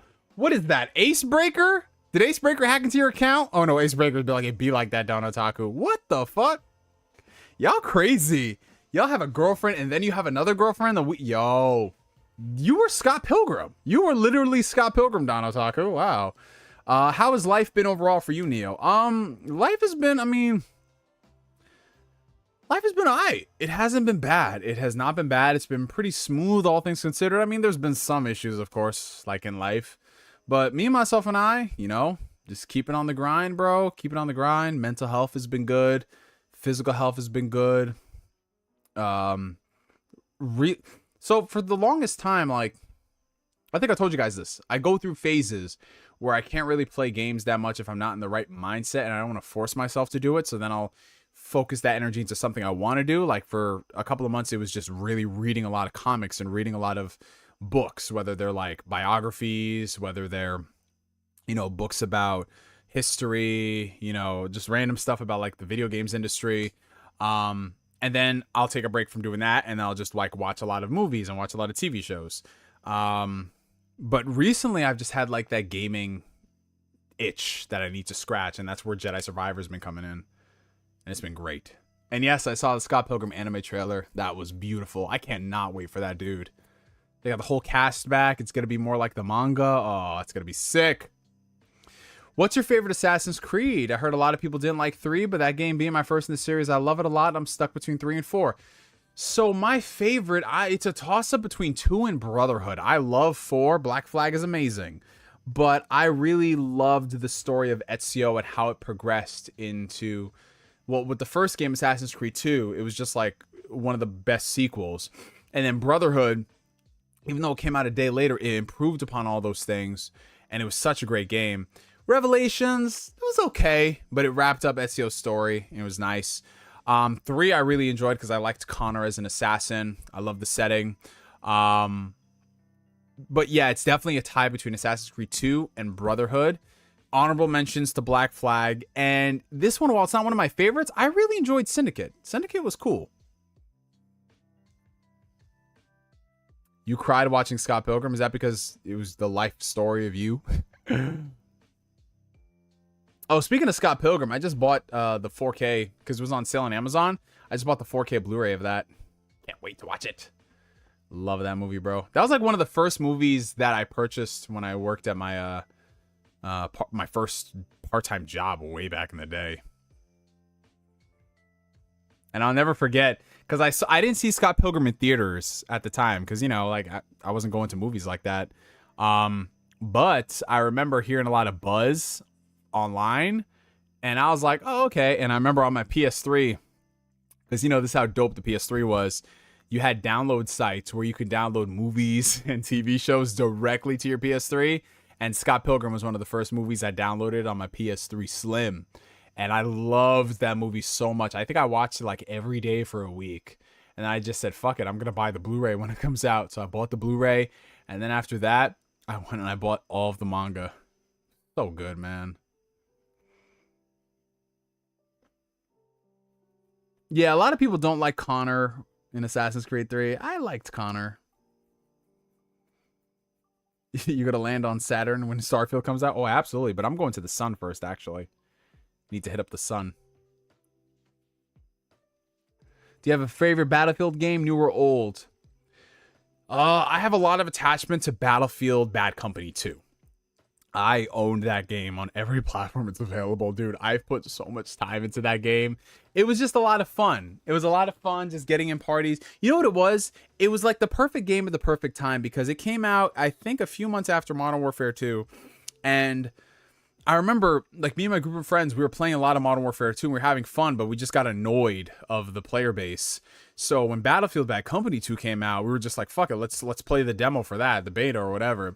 And we had so much fun, man. The bigger maps, the different feeling of the guns, the teamwork. It was sick, dude. And the campaign was solid as well, man. Great achievements, too. So I bought it on 360 when that came out. Loved it. Bought it on PS3 on Black Friday that year. And then when I got my gaming PC the following year, I bought it there, too. Oh, shout out to Lucine Towns for subscribing. Appreciate it. Man, good times with Bad Company 2, bro. And then after that, I didn't really play too much of it. I played Battlefield 3 for a lot of time. That was fun. Played Battlefield 4 a little bit. I think the only time I really played it was with you, Jason. We played, I think, like 1 or 2 times, and I was like, eh. And then after that, I did not touch Battlefield until 2042, and y'all know how that went. Shout out to the homie Flame, who's been a member of the past 20 months of the Phantom Weirdo tier. Appreciate it. Neo, what is this year, bro? Jedi Survivor, Hi-Fi Rush, Xbox having a banger showcase, Sea of Stars, Tenacon being fire, and now Starfield. Let's go, bro. Dude, 2023 has been a phenomenal year for entertainment. Not only movies, but great TV shows wrapping up, and then fantastic games. Like, when I hear people say that 2023 is like not one of the best years in gaming, I got to question like what kind of games they're into. Because there's a little bit of everything for everybody, man. You have your heavy hitter RPG games. You've got your action adventure titles. You got like a lot of stuff thrown into the mix, man. It's a great banger year, man. And it's not even over yet. It's not even over, man. We got freaking Alan Wake 2 coming out. We got Spider-Man 2 coming out, and there's just so much other games coming out. Super Mario Wonder, Super Mario RPG. They're launching 2 Super Mario Brothers games back to back. So much good shit, man. We have Pikmin 4. We had Zelda. Oh my god, bro. Final Fantasy 16. There was a game called Redfall and a game called Forspoken that came out. Those existed apparently. Supposedly. It's been a good year, man. Yeah, there's a lot of stuff. Like, just looking based off the games that I've played, I mean, I still have to finish some things. But currently, if I had to rank, like, the top games that I've played, a good chunk of, a very good chunk of, more than just, like, 5 hours, I would say... Okay, so, they're in no particular order, but, like, my top game so far of the year, Zelda Tears of the Kingdom, Jedi Survivor. I'm really enjoying what I'm playing of Baldur's Gate 3 a lot. I cannot wait to dive into Sea of Stars and Starfield to see how they rank. Final Fantasy 16 is good, but I don't know if it's going to be in my top 5. It all depends on how the game wraps up. Because this is a good game. It's a very good game. But I'm just like... I'll get back to it.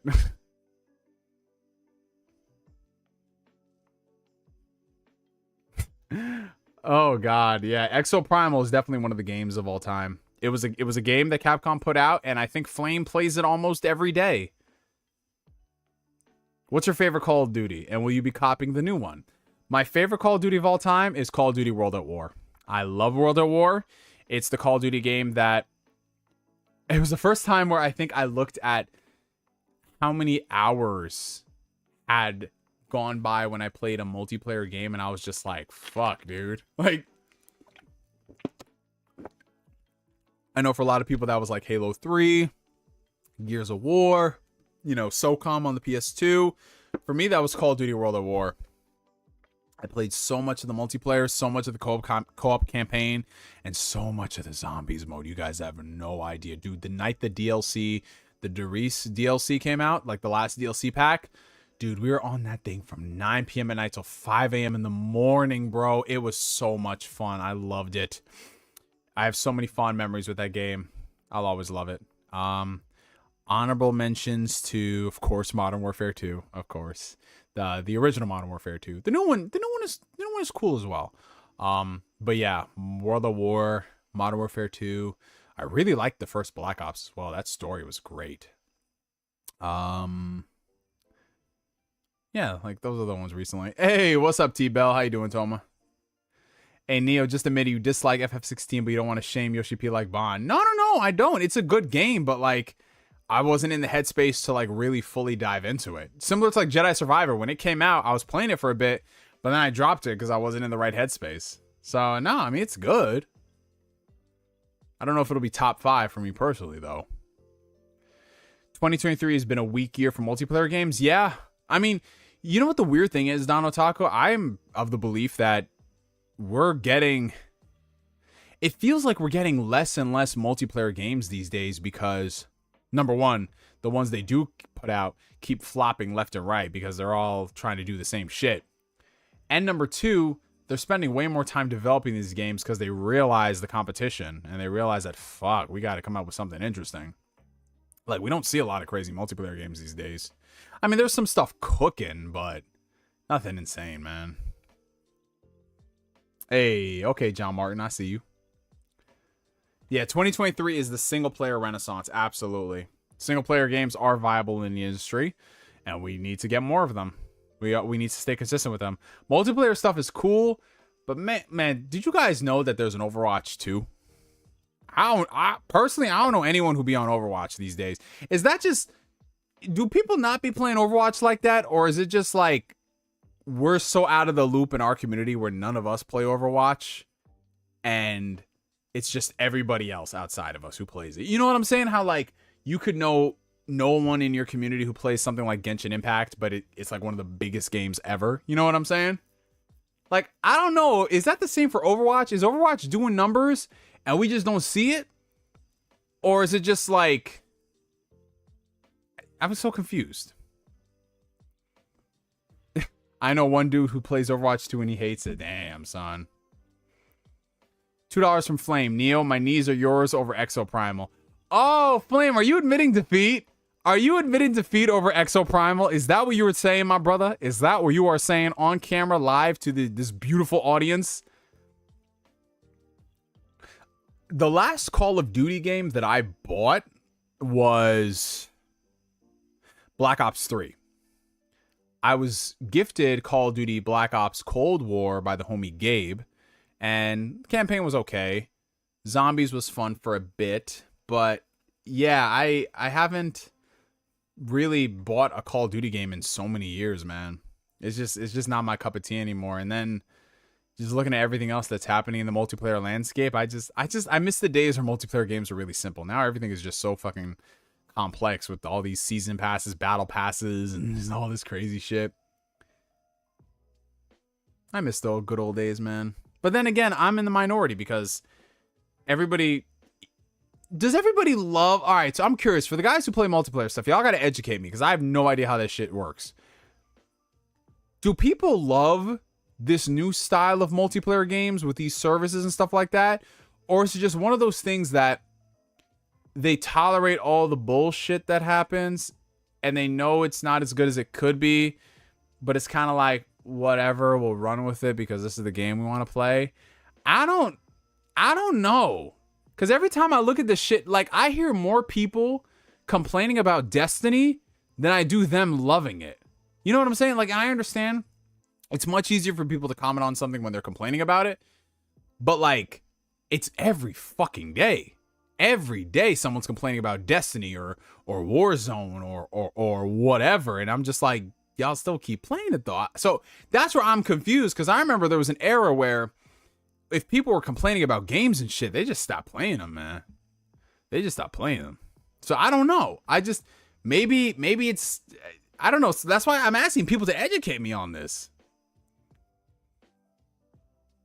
Because I'm like, some of my friends, they put thousands upon thousands of hours in Destiny. It's just like, I see their comments and it sounds like they don't even really be liking the game the majority of the year, you know?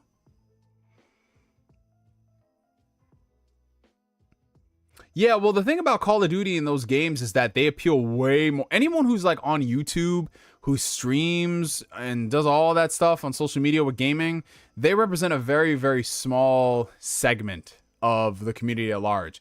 The vast majority of people who buy those games, they're not streamers. They may watch streamers, but they don't get involved in the community. They just buy it every year because it's fun, or their friends, you know, Their friends have it, so they play it. The people like us who get online and complain about this shit, like, sure, we matter to the company, but we're not, like, for every one person that complains, there's 100 people that buy it, you know, and don't say anything. My boys talk about we not getting 2K this year. Every single year, they all end up with a day one. Yeah, that's the thing. I see that a lot in the community. Like, shout out to my boys Persona and Jay Bari on Twitter. They be complaining about COD every fucking year, and then they show up with it. Like, I'm like, fam, come on. Just say, you know, like, that's why I'm not a fan of people who take things to an extreme.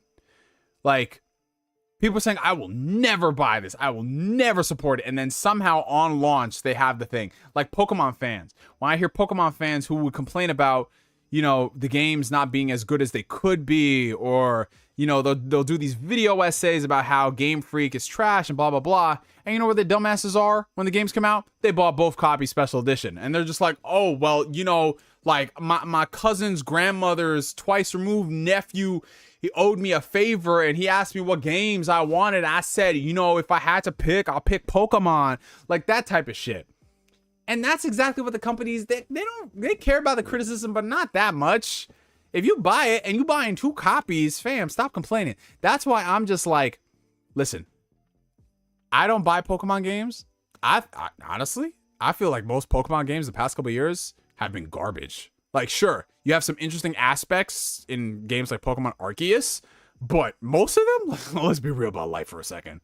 But at the same time, if people buy it every year and they enjoy it every year, by all means, more power to it. But when these motherfuckers come out and complain every year and they still show up to it, I'm sorry. Stop complaining. Stop it. Like, dude, there's other stuff, other enjoyment out there. Sure, it might not be Pokemon, but do other shit. You ever read a book, man? Read a book. You know, like, I just, dude, like, everybody knows Pokemon peaked in the DS era with Black and White 2. Like, it's that's the pinnacle. It's done. It's not gonna get good ever again. And they keep coming out with games, and everyone every year, it's the same thing over and over again with Pokemon. The graphics are shit. Where are the animations? Why can't we have a better story? You know, why is the online trash? Like, it's the same complaints from the start of the Switch's life cycle with Pokemon games to now. And every year, every single Pokemon installment sells more than the last. And at that point, I love that. I love that for Nintendo, because they have got people groveling for the dude. Nintendo knows what they're doing, and from a business perspective, I can't knock it. I cannot hate the hustle. I cannot, man. Every now and then they'll throw you a bone, like I said, with Pokemon Arceus, but the sales of Arceus compared to like the sales of like what, Scarlet and Violet or whatever, that was the newest one, like, yeah, all right. Yes, exactly. Childish Bambino. That's like the, if you're looking at the spectrum of the worst thing you could do and exploit the consumers, that's Pokemon, Game Freak, and the Pokemon Company. Well, Nintendo, Game Freak, and the Pokemon Company when it comes to the Pokemon IP. Yes, the games could be so much better. Listen, if Pokemon took 2 years, maybe 3 years off between installments, and they just worked on crafting a game. It's a game for the Switch. You don't need that much time, like, especially for something like Pokemon. Come on. But if you made like a Pokemon game that was legitimately great and you improved upon it and you used that as the framework for the next game, dude, so many more people would be happy and they'd be more impressed with it. But because they give you the bare minimum and you accept that, performance is another thing. The Pokemon games run like garbage. They're not going to do anything. They're like, fuck it. You got this game done in 18 months? Nigga, here's 12. Like, work the magic.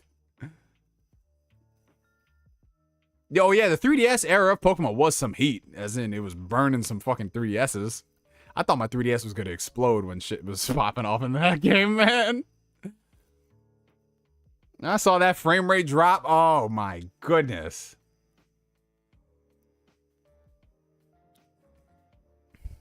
Well, the thing with Pokemon is that it's so simple. AI Guide, it's so simple. And that's what the fundamental core of the game is, being simple with just those 4 moves. And they don't want to overly complicate it where they can alienate the people who maybe casually just play Pokemon every 10 years, you know? So it's genius in that respect. Because, like, for example, if I were to dive into Yu-Gi-Oh! Now, I don't know what the fuck is going on. I really don't. Sure, I could play it like the classic way, but there's all this other shit. When I was playing Yu-Gi-Oh! Was it Duel Links?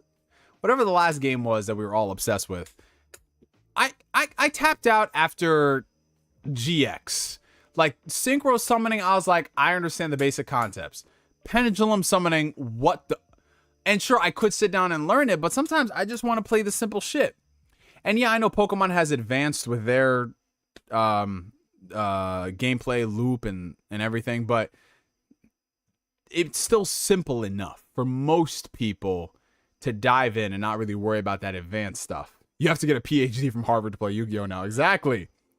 Yo, that Yu-Gi-Oh! Anime, depending on what a nigga felt, they could come up with some crazy shit. Do you guys remember that episode of Yu-Gi-Oh! Where Yu-Gi-Oh! Was fighting Mako? What the fuck's name was? Mako Tsunami. Mako Tsunami. Mako Tsunami. Genius. But do you remember in that episode where Yugi had because they did the whole land, field, sea aspect advantage or whatever, and Yu-Gi-Oh! Had his stone soldier, stone guardian, stone fortress, that dude, the stone guy, and he was just like, oh, you're stone guardian, he can't attack because all my monsters are in the water. He's like, I'm not attacking your monsters in the water, I'm attacking the moon.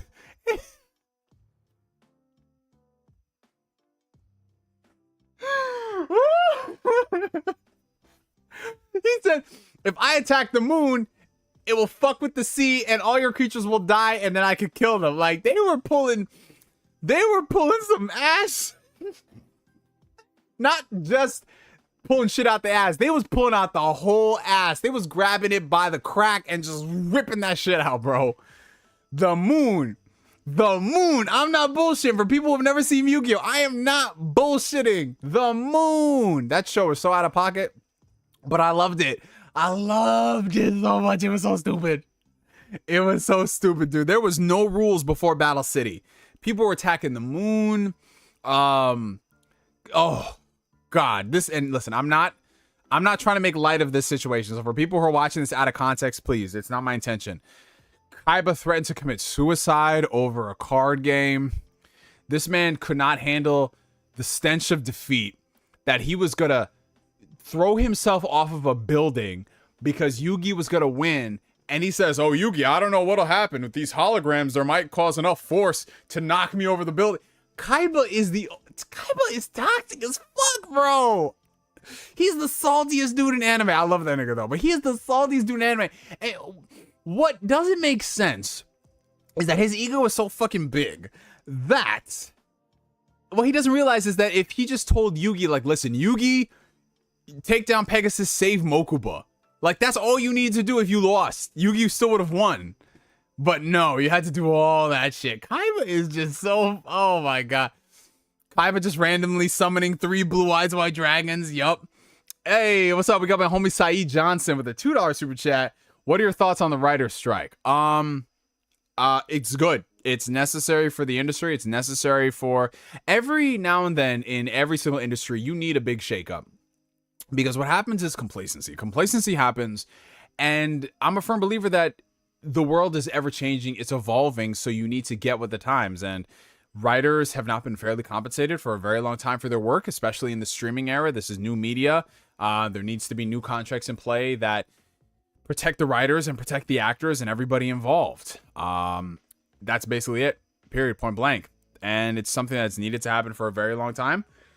And I mean, it sucks that it's happening like now when you have like the actors striking as well and everything. But at the end of the day, it doesn't really matter when it was going to happen, whether it happened now with the actors striking or not. Like, this shit needed to happen for the industry, because a lot of these companies are making a hell of a lot more money than they ever have with all their movies coming out. Disney in particular, when they were making billions upon billions of dollars, and they just don't want to share the revenue with their creators at all, or they want to use the really old models of doing it. It's stupid, man. It's stupid. And these are the people that create the stories and the world and the characters that we love and we still talk about to this day. And these corporate executives don't understand that maybe you should keep those people happy so they can keep making you these billion-dollar movies. Like, that's what's always lost upon me. Like, a lot of people always say that, well, it's not just about the writers and the actors. Of course, it's not about them. It isn't. It's about every single person involved in the process of making a movie and a TV show. And, you know, I really hope people in the video game industry strike too.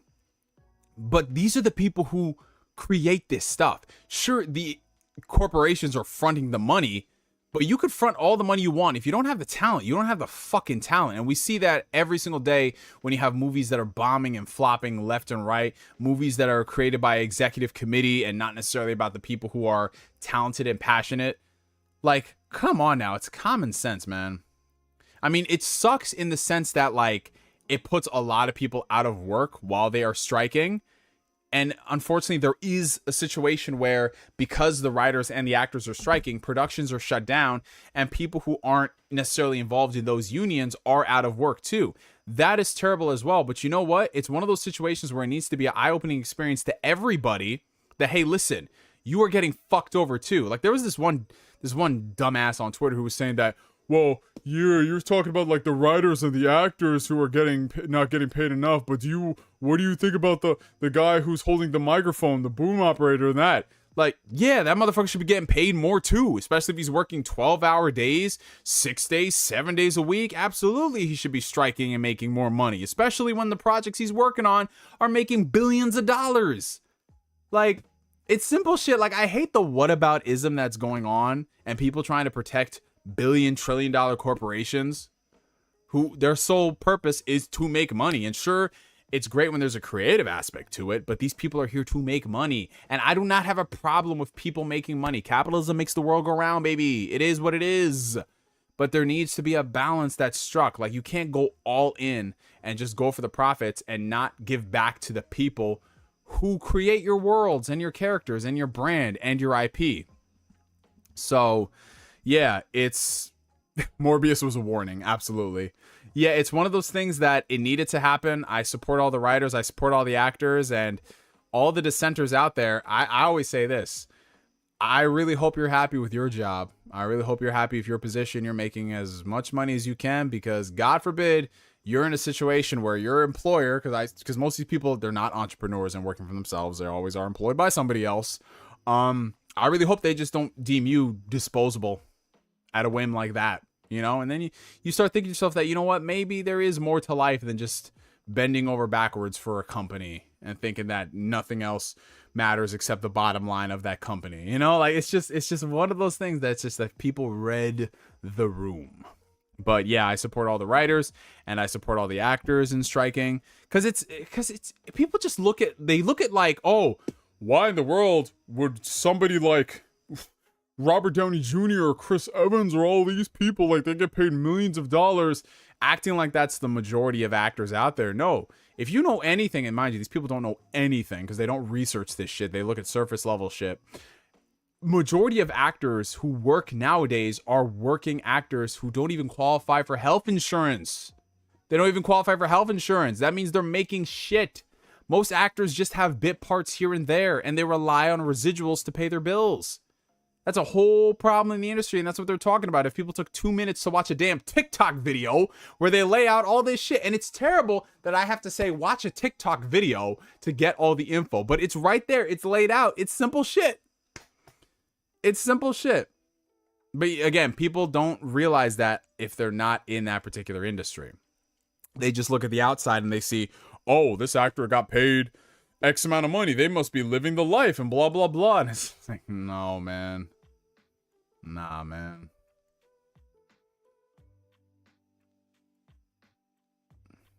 Everybody needs to strike to get better wages. Everybody, not actors, not writers, but I'm talking about people involved in the production. IATSE needs to go on strike again. We need them to go on strike. We need everybody, like VFX artists desperately need to go on strike. Like, those dudes, more than anything, with all these blockbusters that are coming out, all these spectacle movies, they need it more than anybody because they're being overworked because people like the folks in charge, and I'm not just singling out Marvel, but it is primarily Marvel because they put out a lot of projects. the folks at Marvel think that they are immune from criticism of VFX. The fact that they reshot the ending of Ant-Man 3 mere weeks before launch is insane to me. It's insane to me because, like, movies are shot, they're planned out, they're shot, and then they have reshoots, and then it continues the post-production. But then they're just like, no, let's keep changing stuff in post-production. What? And then it's like, oh, all the work that the VFX artist did, yeah, fuck that shit. Now you have even more work, and you have a shorter turnaround time. That's why, like, 10% of the Spider-Verse staff for VFX quit because they were working 7 days a week, 12-hour shifts. That's not sustainable, man. But everyone has, like, this suffering mindset where it's just like, well, if you don't want to suffer for art, then you're not an artist. And I'm like, yeah, motherfuckers also don't want to end up in the hospital, bro. Like,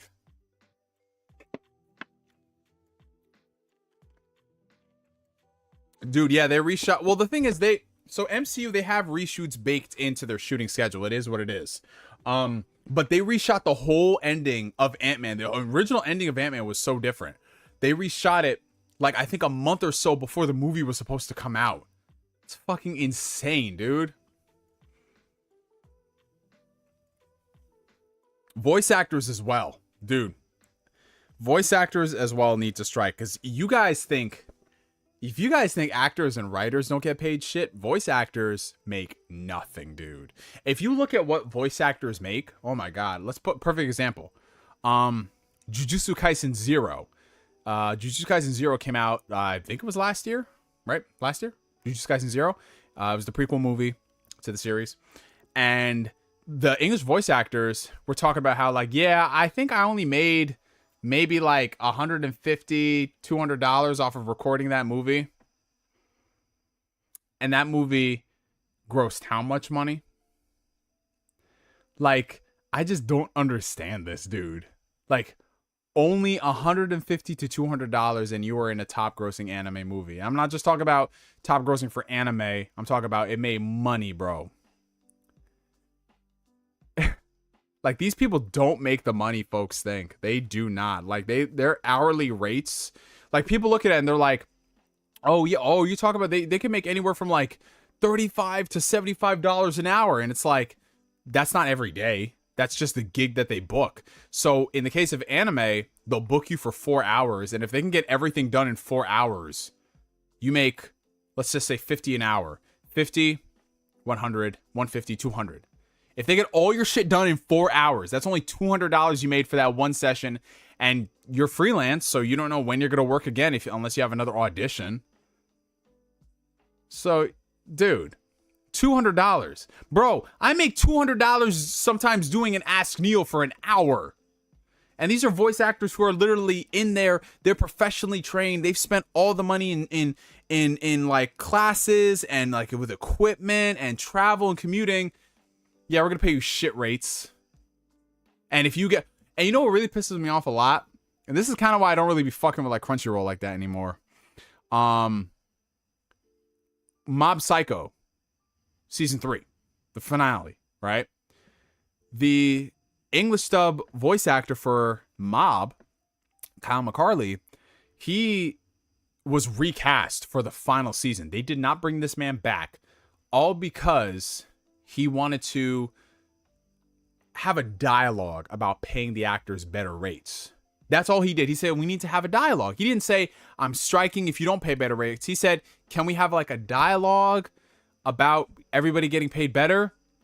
And instead of them having the dialogue, instead of them being polite and saying, listen, you know, we're not going to do that and we're going to recast you, they just said, fuck it. No, we're going to recast somebody else and not even tell you.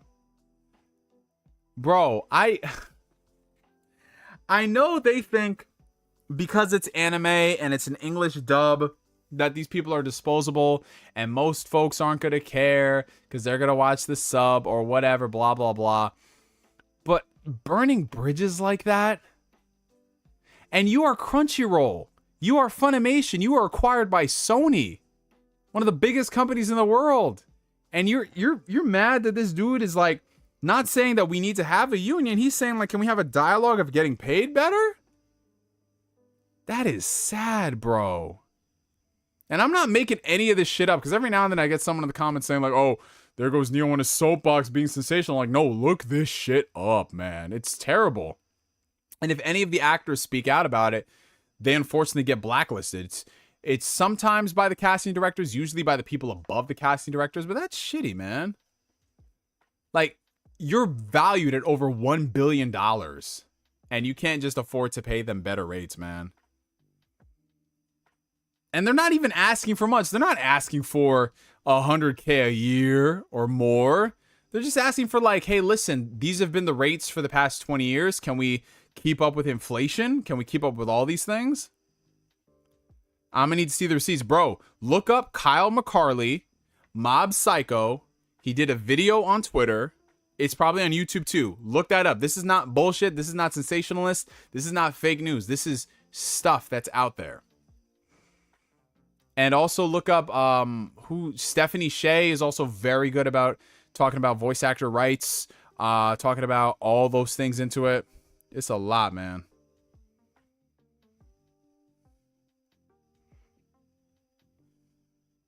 $2 for Blue Senshi. Check your Instagram. I will do that, my brother. Ooh, there it is, right there, front and center. Gustavo Bravo. Oh shit! Hey, this is dope. Look at these figures he got. Nice. Oh, that's one of my boys messaged me. He got some sick Persona 5 figures. That is dope. Awesome. So they get paid. How it works, Gene, is when you're recording a project like an anime or a video game, you don't necessarily record. Well, I mean, it depends, but for the most part, they bring you in and you're paid hourly. So you're paid for sessions, right? For most places, the minimum session is like 4 hours. So you're guaranteed 4 hours of pay for 4 hours of work. And that can be anything from, we're going to record the next batch of episodes. Because if you have a character that doesn't really speak much, you can, for some characters, you can record the entire series in one episode if it's a small one. But if it's a larger speaking role for a character, you might have multiple episodes. Depending on things. Same thing for video games. You'll have different sessions where you do different dialogues and stuff. So they don't get paid by the episode. They get paid by the sessions. So if you're really efficient, you can get it done fast. If it's a larger project, it'll take multiple sessions. So in that situation, for some anime, these actors might make like $35 an hour for a 4-hour session. And remember, these are places like LA. These are places like New York. Sometimes in Texas too. $35 an hour seems okay depending on where you live. But when you factor in the fact that that's not guaranteed daily, like 1, 2, 3, 4, 5 sessions a week, it might be like one session every 3 weeks, depending, or something like that, depending on when they need you. That's not a lot. That's not a lot of money, man. And they're freelancing, so they have to also pay for insurance. They got to pay for a lot of stuff.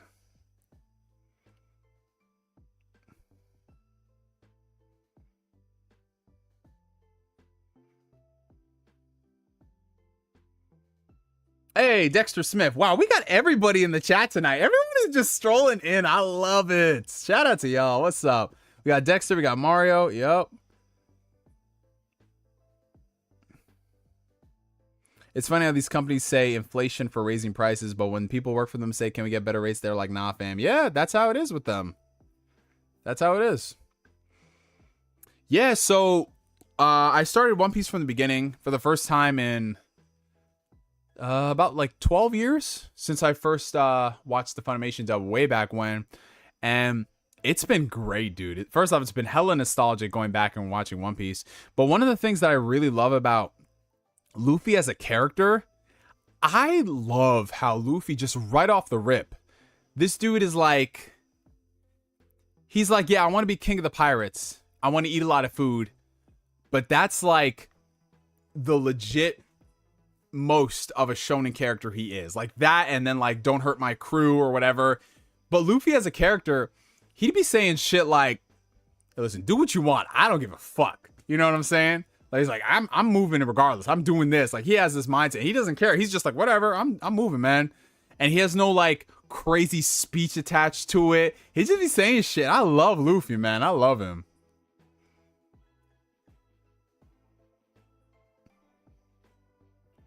Yeah, voice actors. So how they make, so voice actors rarely make a living off of their work, like vocal recordings.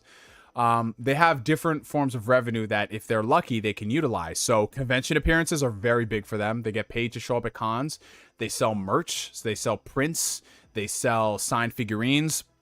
A lot of them, as you see nowadays, are big Twitch streamers, and they're on YouTube as well. Some of them do podcasts, and they have Patreons.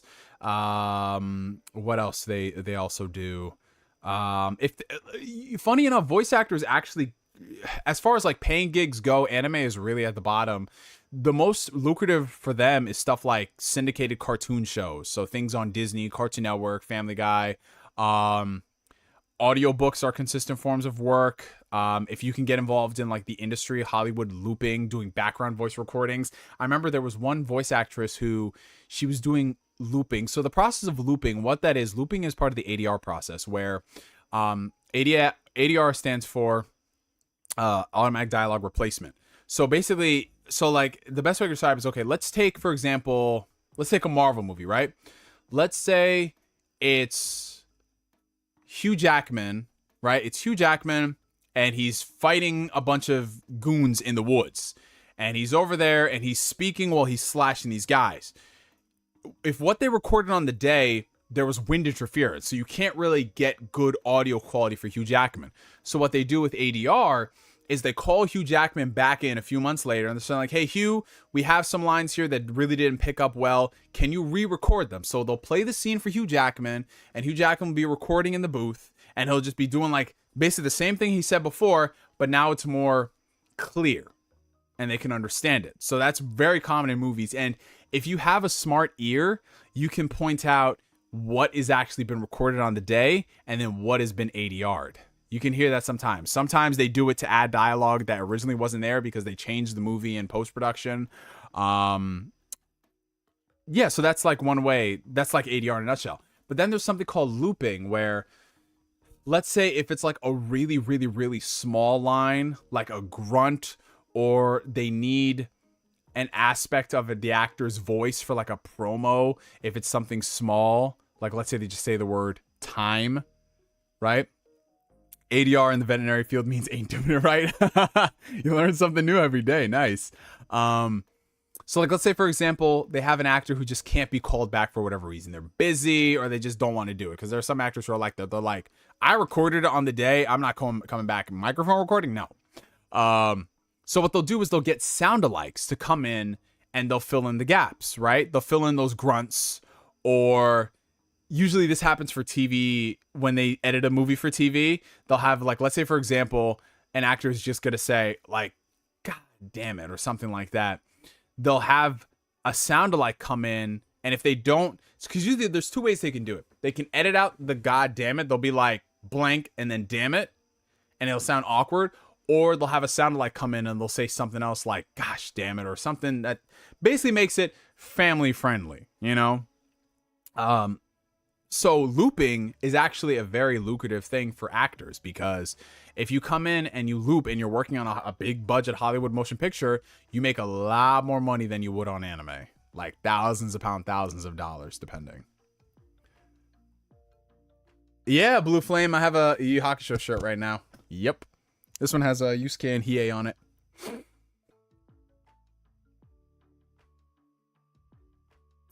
Curious, are you watching on physical media or streaming? Oh, so with One Piece, I'm streaming that. Most anime, if it's available on streaming, I just stream it. But there are a lot of anime that aren't streaming, so I just have it in my collection. And the thing about anime is, like, with very few exceptions, streaming quality for the most part is adequate, because a lot of the anime that I watch is really old school, so it's like 480p, you know, 480p, sometimes 720p. Most anime isn't rendered in really, really high resolutions. So it's like, having it physical media is not the craziest thing, unless the physical media is a really good transfer of something. That's where I'll be like, no, I need to watch it on physical media. I need that. Oh yeah, there's two flames in the chat. We got blue flame, and then we got the other flame. We have a red flame, and we have a blue flame. We got red flame, blue flame. Look at that. Why did you decide to rewatch One Piece instead of getting caught up? Well, I mean, I'm only about a year or so behind, so it's not really a lot to catch up on. But I just felt nostalgic because, you know, it's just one of the things, just going back and watching old One Piece, old Naruto, like OG stuff. Because, you know, when newer stuff isn't hitting in terms of like newer shonen anime, you just go back and you watch one of the greats and you're like, ah, this shit is good. It's beautiful. It's legendary. But yeah, I'm looking at the clock, you guys, and we are going on approaching 2.5 hours. So I think it's time we wrap up for the stream for the night, my friends. And it doesn't feel like 2.5 hours have gone by, but yeah, it's about to be, y'all. And we got some games to dive into. So I want to thank you guys, as always, for coming through to the stream. We had a lot of fun, a lot of banter, good dialogue, good discussion. Hopefully you guys get a lot of good gaming in this week. Starfield is coming out tomorrow. Sea of Stars just dropped this week.